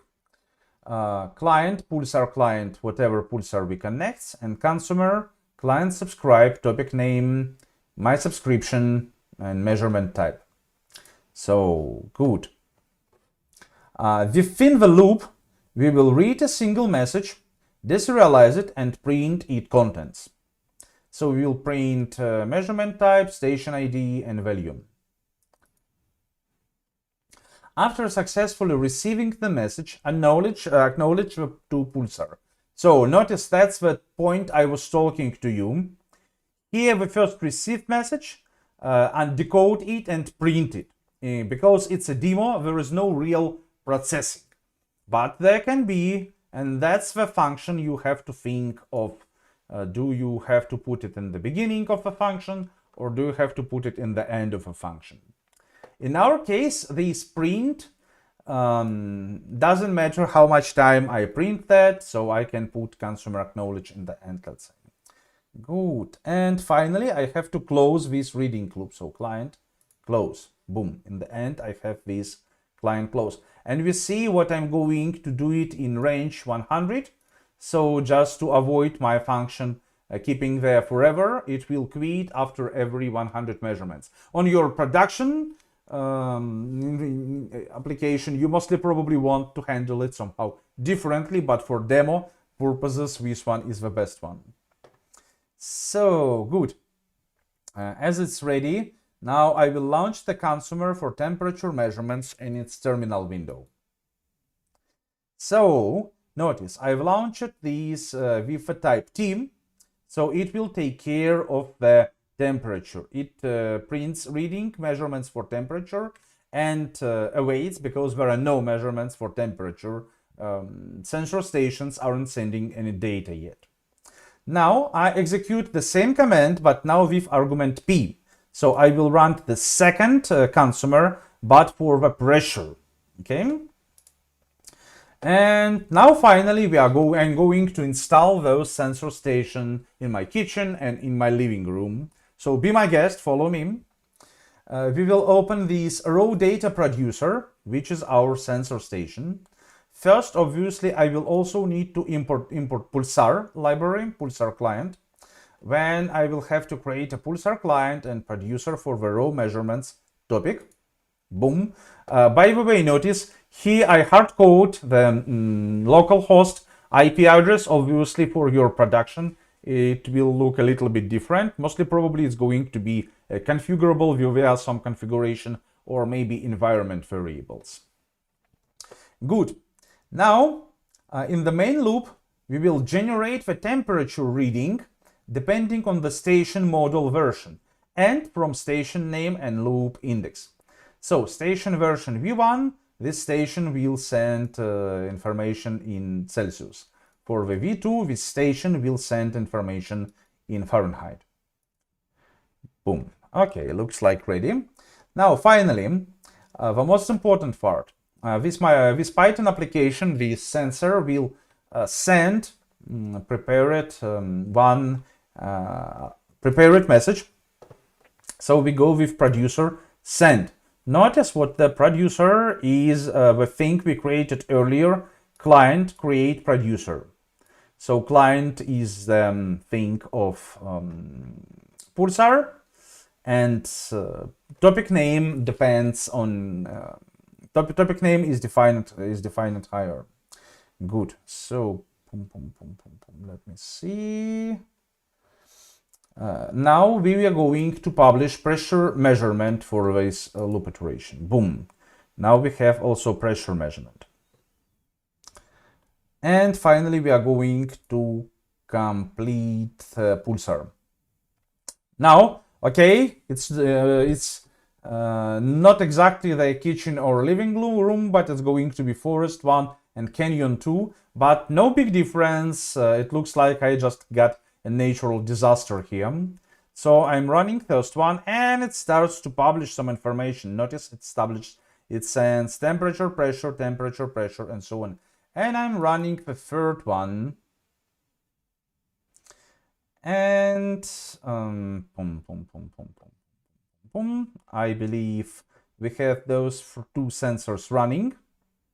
So we can continue and switch to step 8. Watch the messages being routed to a P and T topics therefore. So we have, notice now sensor 1 publishes everything and sensor 2 publishes everything to the same place, and they will do that. But if we go to temperature reading, we have only temperature in Kelvin, and if we go pressure, we get only pressure. So we have values, we have stations, and we have only pressure in the pressure topic, only temperature in the temperature topic. It's all done by our friend sensor function. Now there is a huge warning I gave you last episode, and I will do it again. Be very careful on what you put into Pulsar functions. Don't try to put your business logic into that. Some conversions like this one, it's cool, it's great, it's amazing, it really helps. But like with the database triggers, you should not put your business logic into your database triggers, into your database procedures. At some point, it will become just unmaintainable. And the worst, and like it was said, but one of the greatest developers, I completely lost the name, controlling complexity is the essence of software development. I believe it was Dennis Ritchie. So controlling complexity is the essence of a software development. The more you put into places like that, that's one step into the complexity side. So you control your functions, don't make them too big. Keep them all, of course, in Git and under control, and understand what is it, and don't make them too big. So, Zik, do you think you want to add anything? And don't forget to set the scenario rating 5 stars. That's important. It's a great scenario. Yeah. Pulsar functions are okay. Just like Alex said, this is I don't think Pulsar is at risk of becoming an Oracle where, you develop a million different stored procedures on the platform. Think of it as a convenient way of running serverless code on your cluster. So it's an open source Lambda is kind of how I phrase it on streaming technology. But the wonderful thing is, you can run Pulsar functions outside of, the brokers. You can just run it as an application. So it's completely up to you as a developer how you'd like to proceed. Now let's begin the next lab exercise. So I'm going to share my screen again. Okay, so Stefano fixed me, quote, belonged to Kernighan. Brian Kernighan. Yeah, my bad. It was indeed Brian Kernighan. Ah, you Google it. Okay, I can Google it as well. But yeah, it's a good one. So always keep your application and your system maintainable. Yep. And there is a great question from Timofey. Can Pulsar be used for communication between services for real-time applications? It was not recommended for Kafka. Yeah, it can, because the wonderful thing about, there's a couple reasons, and I can tell you why in slides. So Apache Pulsar, if you go to the documentations, first of all, you can run WebSockets on Pulsar. I'm just gonna, yeah, WebSockets. So if you want to have a real-time chat application, you have WebSocket functionality built right into the application layer. I'll just put this into the chat window. So that's really good for like streaming real-time data. The second reason why you should actually use Pulsar for super real-time data is, Pulsar can be just as fast as Redis. I know that sounds insane, but I can show you how. Pulsar features something called non-persistent memory, meaning all of your data can be right in memory, in real time, just as fast as Redis messaging. Now, isn't that exciting? Imagine processing all your functions in memory, sending all your data in memory. That is the non-persistent messaging use case. So I'll send a link to that as well. You absolutely should use Pulsar for real-time messaging. It's far more flexible than Kafka and RabbitMQ because you can do it in memory. It's built in. And there is a one, well, not the question, but the point I want to highlight. Timothy asks, when will we add the same with Java or Scala? You know what? We love open source, so pull requests are wholeheartedly welcomed. Please make a pull request. Yeah, definitely. I mean, Pulsar has more contributors than Kafka right now because it's an open platform, and we're trying to make it a very open environment. So, not everything is baked into the Pulsar platform. We bring in other things like, PrestoDB for SQL, for instance. So there's different developers adding different flavors to the Pulsar ecosystem. But anyway, we have less than 30 minutes left, and we have one more lap to do. So we're going to run Apache Pulsar talking to Apache Cassandra. So if everyone can navigate to that lab and get started, I'll give everyone 10 to 15 minutes to complete the exercise. Alex, you're welcome to go through it again with the students. Yep, give me a moment. So the environment data has not been configured for instructor-led workshop. Smitha, where do you get this message? Where do you get this error? Should not happen. But okay, so give me a moment. Next scenario. Okay, so now we are doing. Give me a moment. Let me take a look at something.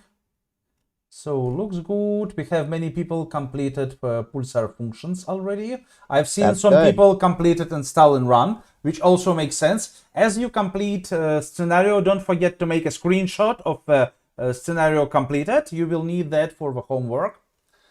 And who of you is getting after starting scenario on the Pulsar Cassandra scenario? On the Pulsar Cassandra scenario, we are Pulsar Cassandra. This one, you mean, yes?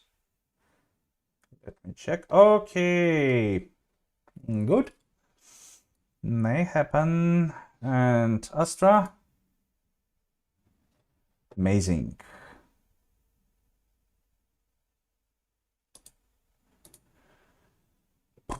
Okay, give me a moment. I think I have an idea.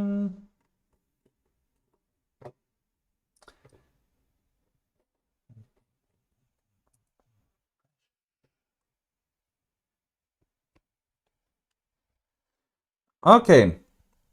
Yeah, indeed. Stefano, please send the link to Pulsar Cassandra to YouTube. We will use Plan B for the Pulsar Cassandra. So yeah, I see you are getting the same error as me. Now Stefano will publish a link for us to use. Yeah, this one. If you cannot connect, if you are getting error, please follow the link pasted by Stefano, connecting Apache Pulsar to Apache Cassandra. So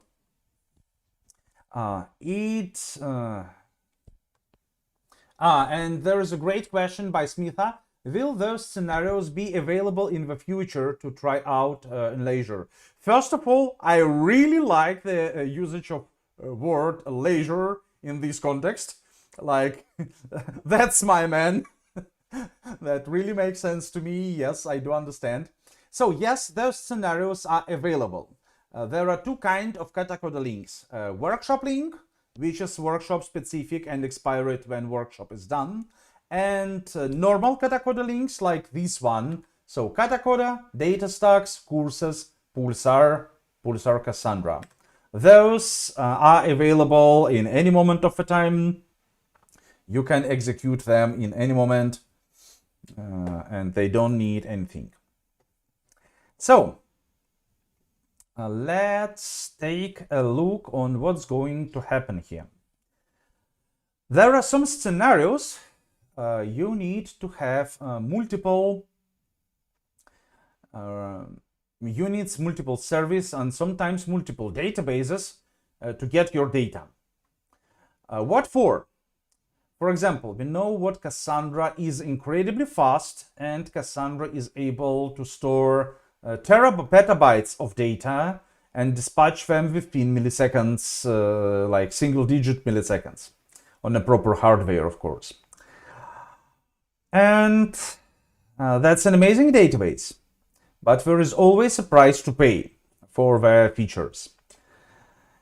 Not the literal price, so I don't mean exactly the money right now, but I mean the balance. Cassandra is more fast than smart, and if you want to execute any kind of complex aggregations, you may need, for example, to use Apache Spark for that.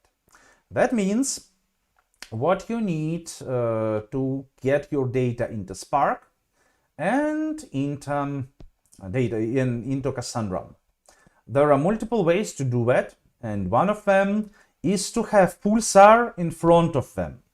So you may have Pulsar, you can get data from something, from your service, from your clients, from your web application, mobile application, Internet of Things, that doesn't matter. So whatever is able to publish messages to Pulsar, or all of them at once, it still works. And you can have, you can use Pulsar as a multiplier and put the same data into the different places. Into Cassandra and into Spark and into your microservice to do some job over this data. So you will be able to use Cassandra to dispatch your data to your clients within milliseconds. You will use Spark to make some complex aggregations or maybe machine learning over your data. Also very makes sense because Spark supports machine learning operations. And finally, your own microservice doing whatever job you want to do over this data simultaneously in the distributed scalable manner. So now we will get some data and publish it to Cassandra, and later you can extend and put the same data within the same process into multiple consumers of a different kind. Create a topic in Pulsar. First, to publish messages, we will need a topic which we will use as a channel to pass messages from producers to consumers. In this example, we use topic sensor data, what belongs to namespace default and tenant public. So I execute this command, Pulsar admin topics create public default sensor data. So tenant, namespace, name of a topic. Okay, Neshorn, please ignore this warning. You may get this Neshorn engine is planned to be removed, just ignore that, okay? Neshorn engine is planned is not important for us right now. And okay, took some time. Don't forget it's a training instance, so those servers are very small. It works quite slow, it's fine. Yeah, and Smitha, you are absolutely right. It's taking a long time to start up Cassandra and Pulsar. Now take a look, guys. This workshop is free to you, but it doesn't mean it's free. We pay quite a lot of money to O'Reilly Publishers House and Katakoda to run this training environment for you. Thanks, DataStax. We are happy to help you, but of course we are trying to use as small instances as possible because we have many hundreds people at some trainings. So now I'm going to get topics list. So Pulsar admin topics list in the tenant public namespace default. It's all fine. And yeah, Katakoda indeed, sorry.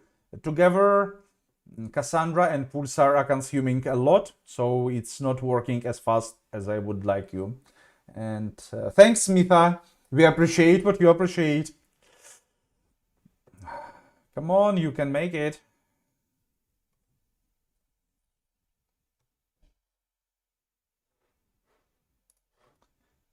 Meanwhile, let me do something.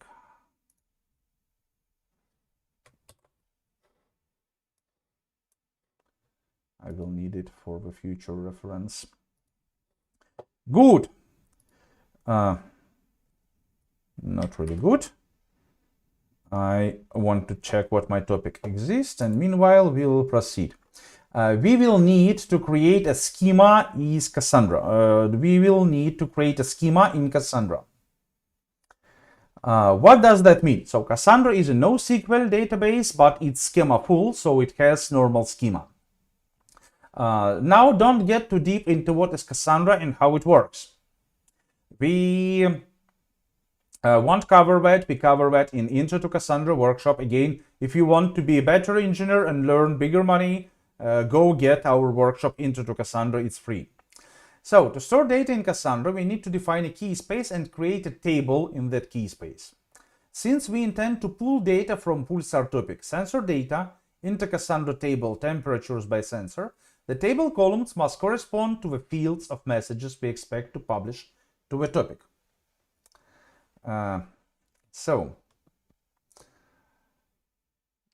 Assume that each message has 3 fields. Oh my god. Yes, thank you. I'm not sharing my screen. My bad. It was stupid. Boom. Now you have my screen. So, okay, we didn't miss too much. I just created a topic, as you can do on your own. Topic create sensor data and listed the list of the topics. Now, I create a schema in Cassandra. So, schema in Cassandra I create with the help of CQLSH, which is Cassandra Query Language Shell, and I will create key space IoT, Network Topology Strategy Data Center 1, out of the topic for today, and I will create table in the IoT key space, temperatures by sensor, sensor timestamp value, primary key. So I will execute this command.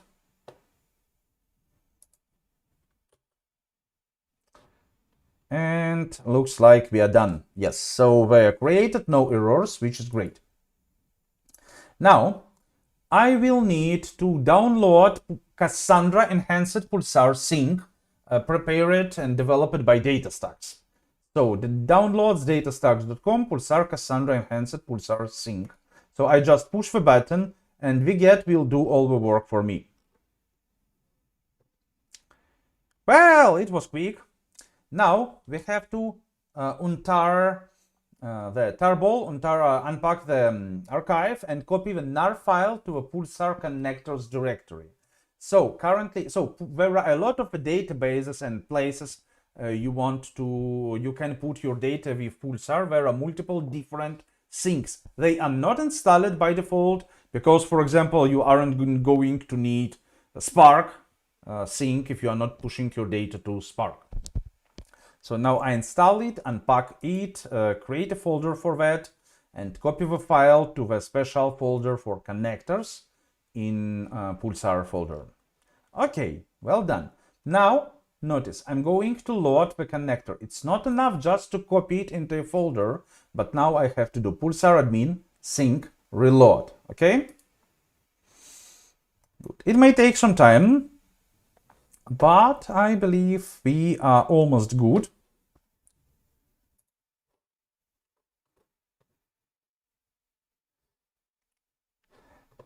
And okay, it's done.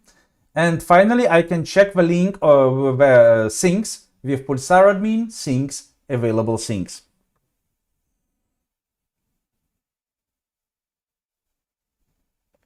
Good. So we see available syncs. Cassandra enhanced DataStax Pulsar sync to load records from Pulsar topics to Apache Cassandra or DataStax Enterprise or DataStax Astra, we can say. So, continue. Now we are going to create a sync. I hope you remember what the sync is. Sync is like we have source to get data into Pulsar, so sync is to get data out of Pulsar to something. To configure a new sync, we will use the YAML file sensor data sync. It's here. And that's a configuration. Now, this file is derived from the sample configuration file what comes with a connector distribution. We only made a few changes to specify how messages and topic sensor data can be mapped to a table IoT temperatures by sensor with columns sensor, timestamp, and value. Look for these lines in the file. So, we are going to find the line topic. Yes, and here we have the mapping for topic sensor data. We will use key space IoT. We will use table temperatures by sensor. And now that's a very important thing. If you don't specify the mapping, that won't work. So we specify what sensor is going to be value sensor ID, timestamp will be value timestamp, and value will be value. Consistency level, so we will execute that, and the consistency level local 1. We won't set TTL, it's a Cassandra TTL, so please ignore for a moment. Basically that's what's going to happen. Those are the main parts of this mapping. And there are some codecs what also makes sense, so locale, date, time, unit, and so on. So the trick is the timestamp comes without the specification of the time zone, so we specify time zone here to avoid any possible misunderstandings, let's say. And so on and so forth. So timestamp and the result is going to be CQL timestamp and some other conversions required. So now we are going to create a sync instance. Again, it's loaded, it's available, but not initialized yet. So now we create it finally, and it will be operational. So we do Pulsar admin syncs create. Obvious so far. Name, what's going to be the name? Sensor data sync. Sync type will be name of the sync we imported recently, Cassandra enhanced by DataStax. Inputs. It will be sensor data we created recently, and sync config file will be sensor data sync. Again, we just looking at the screen at the moment. So the status is created successfully. So far, so good. In the next step, I'm going to run our custom producer to publish 1000 messages to topic sensor data. So I simply execute these Java sensor data producer jar. File must be present, so we should be good. And if you are curious what's going on behind, you can check this file sensor data producer, blah blah blah blah blah blah blah blah blah. So it's quite a simple file. Basically, you see all the content on the screen. It will publish information about the measurements. So we can find it here. Okay. Now we can verify what it all goes good. And indeed, it goes quite good. So I'm executing Cassandra query language command. Select count from IoT temperatures by sensor. And we have 1000 rows, exactly as much as we dispatched recently. and we can get some results from the table, and we see, so that's how result looks in the Cassandra table. Basically, that's it. Now, if you want to be able to build advanced applications, you can proceed later after this workshop with this exercise. And as we recently created a topic, what was that? Let me find it.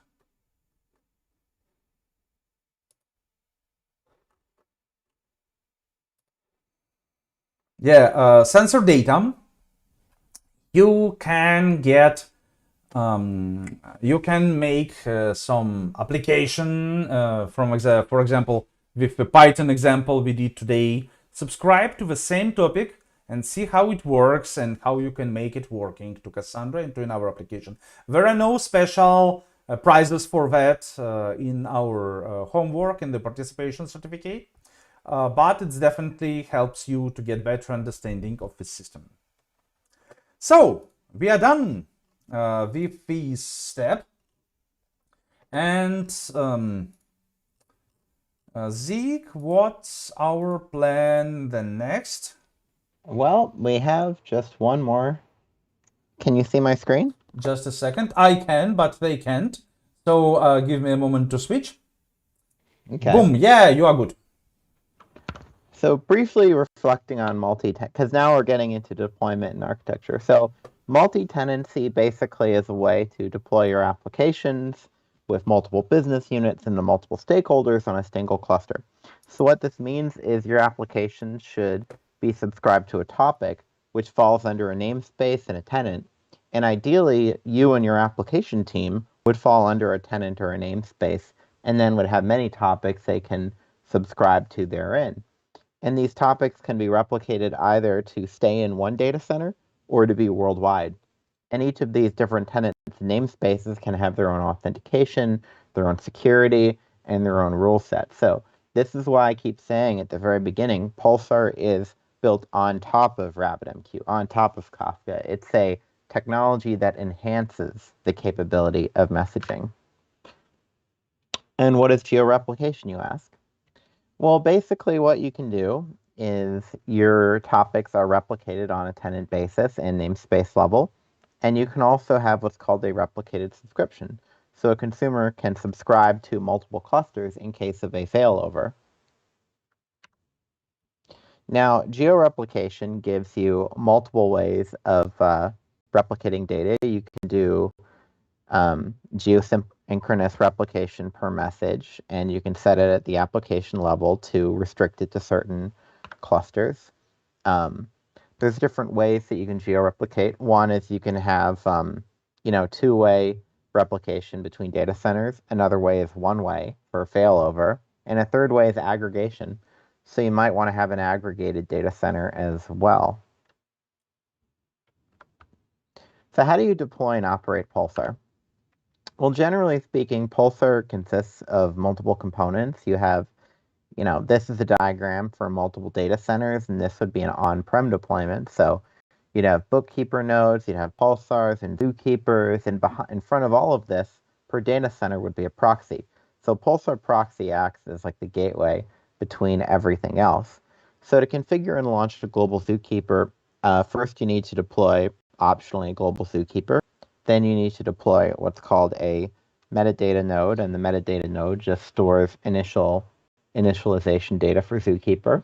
Then you turn on bookkeeper. Then finally, after bookkeeper, you turn on the brokers, and then the proxy is turned on. So you're already well aware of the security features of Pulsar. You have pluggable authentication, so you can do Kerberos, JWT, authentication, and TLS encryption.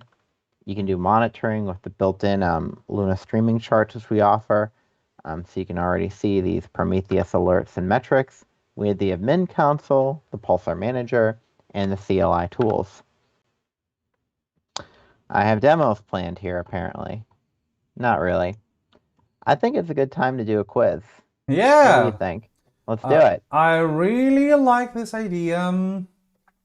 So give me a moment. I'm going to switch to quiz. Boom, boom, boom. Here we go. And my display. Boom. Yeah, so we are good. So, quiz. It's the final quiz of this series. And we don't want to make it too hard, but, well, we did. So, you expect some not so simple questions. Obviously, people attended all 3 episodes will have higher chances to win. That's no doubts on that. And I'm launching the quiz in the second. I'm just giving you a moment to jump in. So, if you are in already, check your Menti is open and it's all good. If you have Menti, if you didn't, go to menti.com and use the code 63427308. How many people do we have on YouTube? Let me check. We have many dozens of people. A question from Timothy: am I able to win quiz again? Well, you can try and you can win, in theory at least. But in general, we ask people who has won already to announce that, and we will transfer the prize to the next place. So if you are getting into top 3, you won't get the prize, and next one, so place number 4, will get your prize instead. So feel free to participate. It's still like quite a cool competition. I want everyone to be able to participate. So, quiz time. Event Streaming Series, Episode 3. And we are going to start in a moment. You have just last few moments to join. Don't make us wait for too long. Don't make the chances too wide for those people on the screen, or, well, icons on the screen. I see we have more people on YouTube. I don't know why you not join. It's anonymous. You don't specify your name. You need to give your address for the prize. Delivery if you win, if you want. Everything looks good. So 26 people I see joined the quiz. Now give me one more. Give me one more and I will start. I won't start without 27 people on the screen. No more joining and we are done. No quiz. No more series. Okay. We can go. So, welcome to the last episode quiz. Answer fast. What is queue for? To share workload between multiple identical workers. To notify multiple different consumers about an event. To deliver a message directly peer-to-peer to a known recipient. To get a newly released iPhone. And most of you gave the right answer. Queue is to share workload between multiple identical workers. Now, many people gave the answer number 3, deliver a message directly peer-to-peer to a known recipient. Yes, you can, in theory, but those are dangerous grounds. Sending a message to a queue, your service A, who is a sender, never knows who exactly is going to process this message, and does anyone is going to process this message. Don't forget, messaging platform is about decoupling receiver from sender. That's why third answer is not the best one, let's say. Although you can implement your system like that technically, but I would not recommend that. It's still tight coupling, which is not recommended. So let me see the answers. Who made the best result now? And the fastest answer was done by Fire Dancer. Fitra Alim, oh, familiar name, is on the second place. And with 1 point difference, there is Lalit with 1 point difference. So it's going to be a rough competition here. So let me take a look on what's going on here. Question number 2. Answer fast to get more points. What is notification for? To share workload between multiple identical workers. to notify multiple different consumers about an event, to deliver a message directly peer-to-peer to a known recipient, to notify your boss what you deserve a raise. Time is up, and most of you gave the right answer. Notification is to notify multiple different consumers about an event. And if you've noticed that the square breaks, it's because multiple here is optional indeed. But yeah, that's the right event, and it's not to deliver a message directly peer-to-peer to a known recipient. Notification or queue message, it's still about abstraction and decoupling. And the right answer, second right answer, was to notify your boss what you deserve a raise, but no one has given this answer. Cool. So, how it goes on the leaderboard? Who was the fastest this time? Looks like Ruby was the fastest, getting into the top 10, which is a good result. And Gabriel take over both Lalit and Fire Dancer, getting to the first place. Lalit is on the second, like with 2 points difference, and Fire Dancer is like briefing directly to the neck from behind. That's very close. There is a little difference. A lot of people running, and you have to answer fast to get more points. Pulsar stores messages in mutable files. True, false, only if configured to do so. It depends on the current moon phase.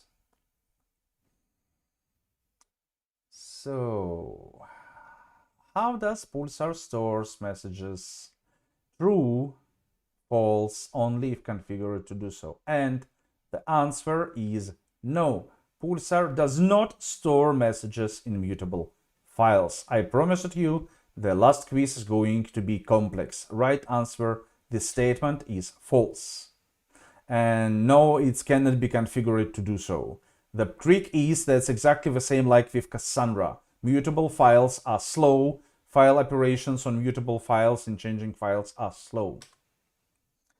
So, I bet there's going to be some changes on the leaderboard. You guys were in too much hurry and didn't put enough time into that. Fire Dancer with the right answer gets to the first place, again returning, and that was the fastest answer, and it was the right answer. And welcome, Nikolai. Добро пожаловать to the second place. It's amazing to see you here. And Ruby, because of the right answer, gets to the third one. You was on the 10 just a second ago. Now, welcome to the top 3 on the leaderboard.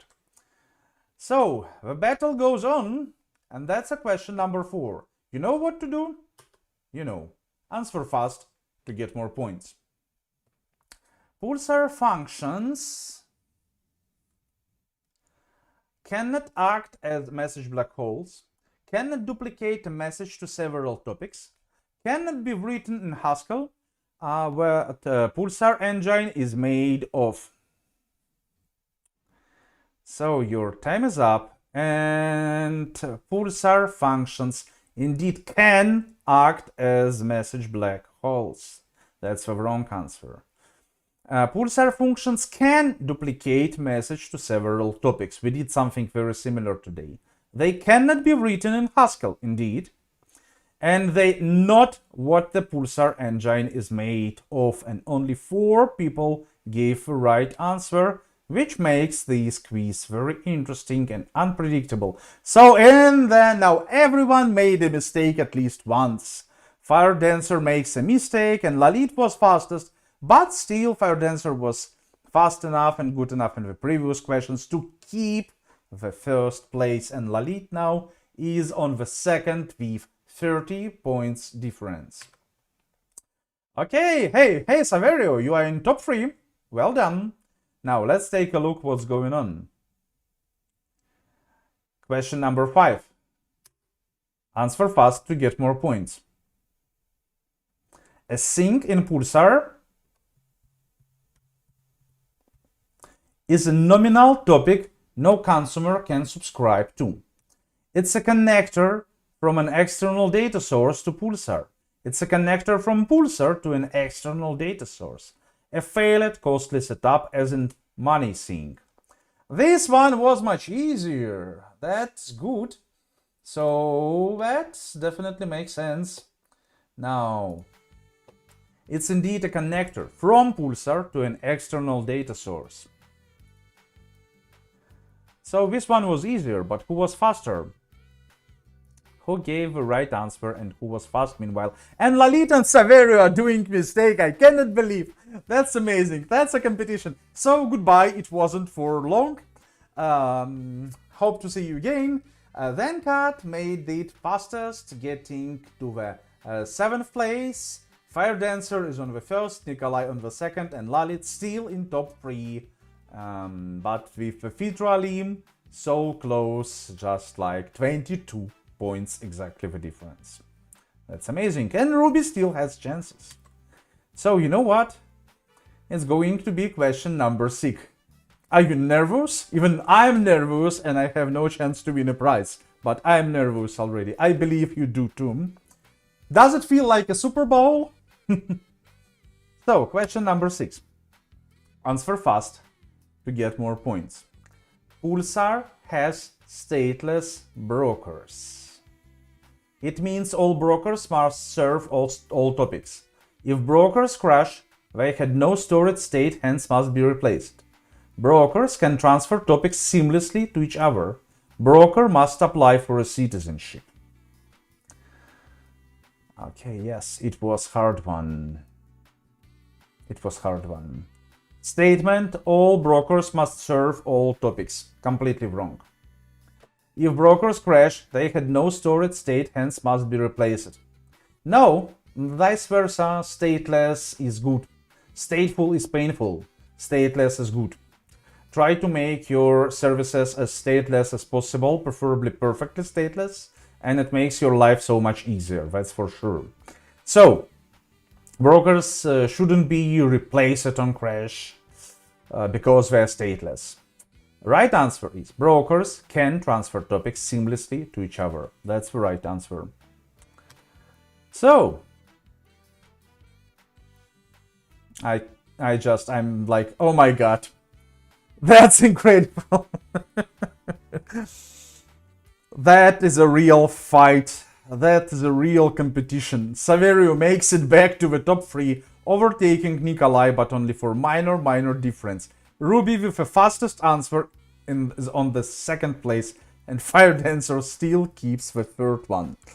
So, and you know what? There is no clean leader. There are still some minor difference between, for example, 3rd place and 4th place. So, ladies and gentlemen, that's a question number 6. No, that's a question number 7, sorry. We still have many participants trying and competing to be in the top on the leaderboard, or preferably in the top 3. And that's a final question. So let's go. Question number 7. Answer fast to get more points. What best describes Pulsar and Cassandra and their communication? Pulsar push-based, Cassandra push-based. Pulsar push-based, Cassandra pull-based. Pulsar pull, Cassandra pull. Pulsar pull, Cassandra push. That's a nice distribution, but the right answer is indeed Pulsar is push-based, because you push events, the Cassandra pull-based. That was a tricky one. That was a tricky one. That's a good question. And that's a good competition. Okay. Well done, Saverio, Fitra, Smitha. That's amazing. That was incredible. That was really incredible. Saverio makes it to the 1st place in the end. My congratulations. Ottimo lavoro. Fitra Ali makes it to the 2nd one. Well done. And Fire Dancer managed to stay in the top 3 with Ruby just few points behind. It's like must be very uncomfortable to be in the 4th place. You could have been on the top 3. Well done. So if we have, but still, if as long as you are in the top 10, that's a great job. and even you just participated in this quiz, that already shows you are doing a great job working on your skills. As said, please send the screenshot of your Menti screen to jack.fryer@datastacks.com to claim your prize. And I congratulate all the winners, all the people on the leaderboard, and in the end, all the participants of this workshop and of this event streaming series. Few last points. Please do not close Menti. Okay? First question. And what's going on? Yes, we've seen that already. Two questions. Yeah, and Stefano is very right. Try your luck next time. Better luck next time. We host several workshops a week around Cassandra and other technologies. So find us at datastacks.com/workshops. First one. What did you like the most in the series, and what would be improved? It's the first topic. We cannot keep this question for too long because you know what? DataStacks Monday Learning, the event streaming series is over, but DataStacks Monday Learning is not. So we going to have more interesting topics. So next question will be, what do you want us to run for the next episode, for next series, or a standalone workshop as a part of a DataStacks Monday Learning? So take a look. Hey Zeke, take a look. Best workshop of DataStacks so far. Loved it, learned a lot. Wish we could have a certification for it. You guys should get certified. Yeah, well, participation certificate is not as like the normal certification still. Got it. Yeah. So yeah. Awesome workshop, interactive workshops were good. Thank you. Pulsar and Cassandra integration. So we shown it partially today. Can have some workshop on Astra Streaming. Yes, we will do that. So that's not a question. We will do it now. And the last one. Which technology, tool, or concept DataStacks Monday Learning should cover next? I will keep this one open for a longer time, so you can give your suggestions within next 10-15 minutes. It's completely fine. Now, oops, it's a wrong screen. Give me a moment. Yes. A few next slides. First, a few final slides. Tomorrow, Cassandra certification workshop. At this workshop, we explain what is Apache Cassandra certification, why you should care, how it helps you to boost your salary, improve your career, and get you better job. How do you get ready for the certification, and how do you pass the certification? And in the end of the workshop, we run a demo exam so you can try your skills and see if you are able to pass the exam or what fields are lacking. So there will be questions, not exactly questions from the exam, but very similar to the questions we ask at the exam.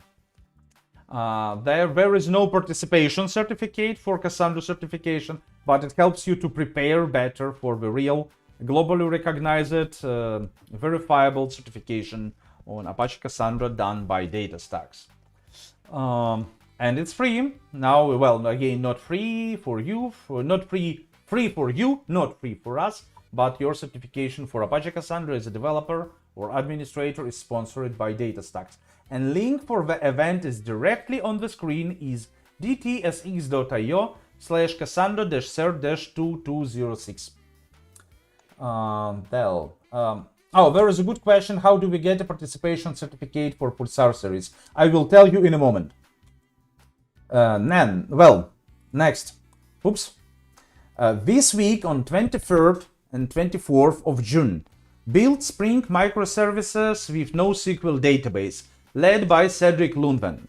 Cedric Lundven is a director of developer advocacy at DataStacks, and he is a complete Java geek and a great Cassandra enthusiast, and he will help you building Spring microservices with NoSQL databases. So I do recommend to get on this one with dtsx.io/spring-2306 as stated on the screen. And finally, an online open conference, which is a Cassandra Day India, official language English. It's on July the 10th. 1 day, 2 tracks, over 12 hours of pure data knowledge with the best NoSQL experts and guest speakers. We have confirmed speaker from Netflix, cloud database architect, Netflix, Vinay Kumarchella. We are working to get some people from Apple. It's always hard with them because of their strict security requirements, so it's not always easy to get them to speak at a conference. And what really matters, call for papers is open. So go to, if you are a Cassandra expert or work with a technology which relates to Cassandra, please make your call for paper proposals. We are going to close it within next few days, so you still have some time to do it at dts6.io/cdindia-cfp. Good. Thank you. And now the last question: how do you submit your homework and how do you get your participation certificate? First of all, I do ask you to do that. You did great. I will push our people to develop a special design for this event streaming series, not the standard gray one, but something improved, because it's not a single workshop, it's a series, and it basically brings you to the situation you have to do multiple steps and do a lot of labs to complete this one and watch overall 6 hours of video content. So that's definitely not so simple. How do you do that? It's explained in this DataStax Devs event-streaming-series, and then on the GitHub repo I've pasted it here, and it's explained in the participation certificate part. So I will make it bigger a little bit. I will try at least. Yeah. Story is very simple. To complete the series and get the participation certificate, watch every episode live or recorded. They stream it live on Mondays, blah, blah, blah, blah, blah. Ask your questions using our Discord server. Complete the labs, complete the practice per each episode. Make the screenshots of your practice and submit your homework here. So we already have some. I believe they are not complete actually. Next week I will review them and issue the badges, the participation certificate badges for you. And actually I have to do one thing. Katakoda Pulsar. So which particular exercises you have to do? Those at katakoda.com DataStax courses Pulsar. You could have completed some of them during the workshops. It also perfectly works. So you can choose Apache Pulsar to Apache Cassandra, or you can choose Apache Pulsar to DataStax Astra, or both also works. What's important? Getting started, producers, consumers, readers in Java, data streams with Apache Pulsar, Pulsar SQL, Pulsar functions, and or DataStax Astra or Apache Cassandra, both work to me, and I'm sending link to the YouTube chat again. And I'm sending link, and actually I will put the link to the GitHub repo, so you will complete the practice, so you will have it right here. A little bit of live coding. Commit changes, so you will have it in a moment.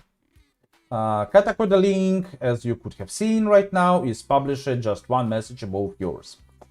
And last part I wanted to tell you, to show you. You did a great work working over this event streaming series. So that's absolutely amazing. I want, like we spent together over 6 hours working together. So what I want us to do is to catch us on LinkedIn, so we can communicate on the upcoming events and so on. So where is my LinkedIn? Where is Zeke's LinkedIn? and we will be happy to meet you again on the upcoming events this week, next week, 1 month later, and then maybe in few months on our live events. So, Zeke, do you have anything to add to that? There's one more thing I'd like to add to this whole workshop, and if I can have everyone's full attention. So if you would like to continue learning Apache Pulsar, we do have a serverless implementation of Astra. Oh, indeed. Astra Let me Streaming. let me switch to your screen actually. Okay. You are sharing? Yes. Yeah, here we go. So go to astra.datastacks.com and create a trial account on streaming. It's very easy to create a database, so I can create my own tenant, give it a location, and I can create a tenant. I can download the client.conf. It gives you all the example code you need to get ready. Python, Golang, Node.js, and yes, even WebSockets. Yep. You can try it out. It's pretty good. That's pretty much it for me. Yep. I just wanted to add a point on that. So, first of all, Astra always features quite nice free tier. So you won't be billed for making experiments with Pulsar, with Astra Streaming. So Pulsar as a service. That's the first thing. And second thing, I can tell you, as someone responsible for infrastructure and things for many years, at first, when I first met serverless solutions, managed solutions, I was completely against that. Seriously, I was one of the biggest haters of serverless things. Idea is very simple. I use it to keep everything under control, under direct control, under my control. But that only works as long as you work on small to medium applications. At some point, I realized that what there are people in AWS, in DataStax, in some other companies, those are better experts in this particular technology engine, Pulsar, for example, than me, and I cannot be expert in everything, and I cannot maintain now every technology what my big project uses. And then finally, as someone responsible not for the maintaining of project, but on the development of a project, on the success of a project, I realized that I don't want maintenance and operations to be my headache anymore. I want it to be, let's say, DataStax headache, and I want just to develop my application, make it useful to customers, earn money on that, and I'm good with that. So the idea is, now with Astra Serverless, you can have Pulsar Streaming as a serverless solution. You can have Cassandra as a service, as a serverless solution. It's not your headache to maintain those. It's not your headache to maintain Cassandra with AstraDB because it's, well, it's powerful, but not the simplest solution. Same goes to Pulsar. Pulsar is very powerful, very scalable, but it's not the easiest to run and operate solution. With AstraDB and Astra Streaming, it's not your headache, it's our headache to take care of that, and you just use it, and it is amazing. Now I use serverless solutions all the time. I believe we are done with that. Huge thank you for you stayed with us. We will be happy to answer questions on Discord server later. We are done for today, and you are great. Just thank you for joining us and staying with us for such a long time. That's truly amazing. Thank you. And last one from Saverio. I can confidently say what I am much better engineer since I started following your workshops.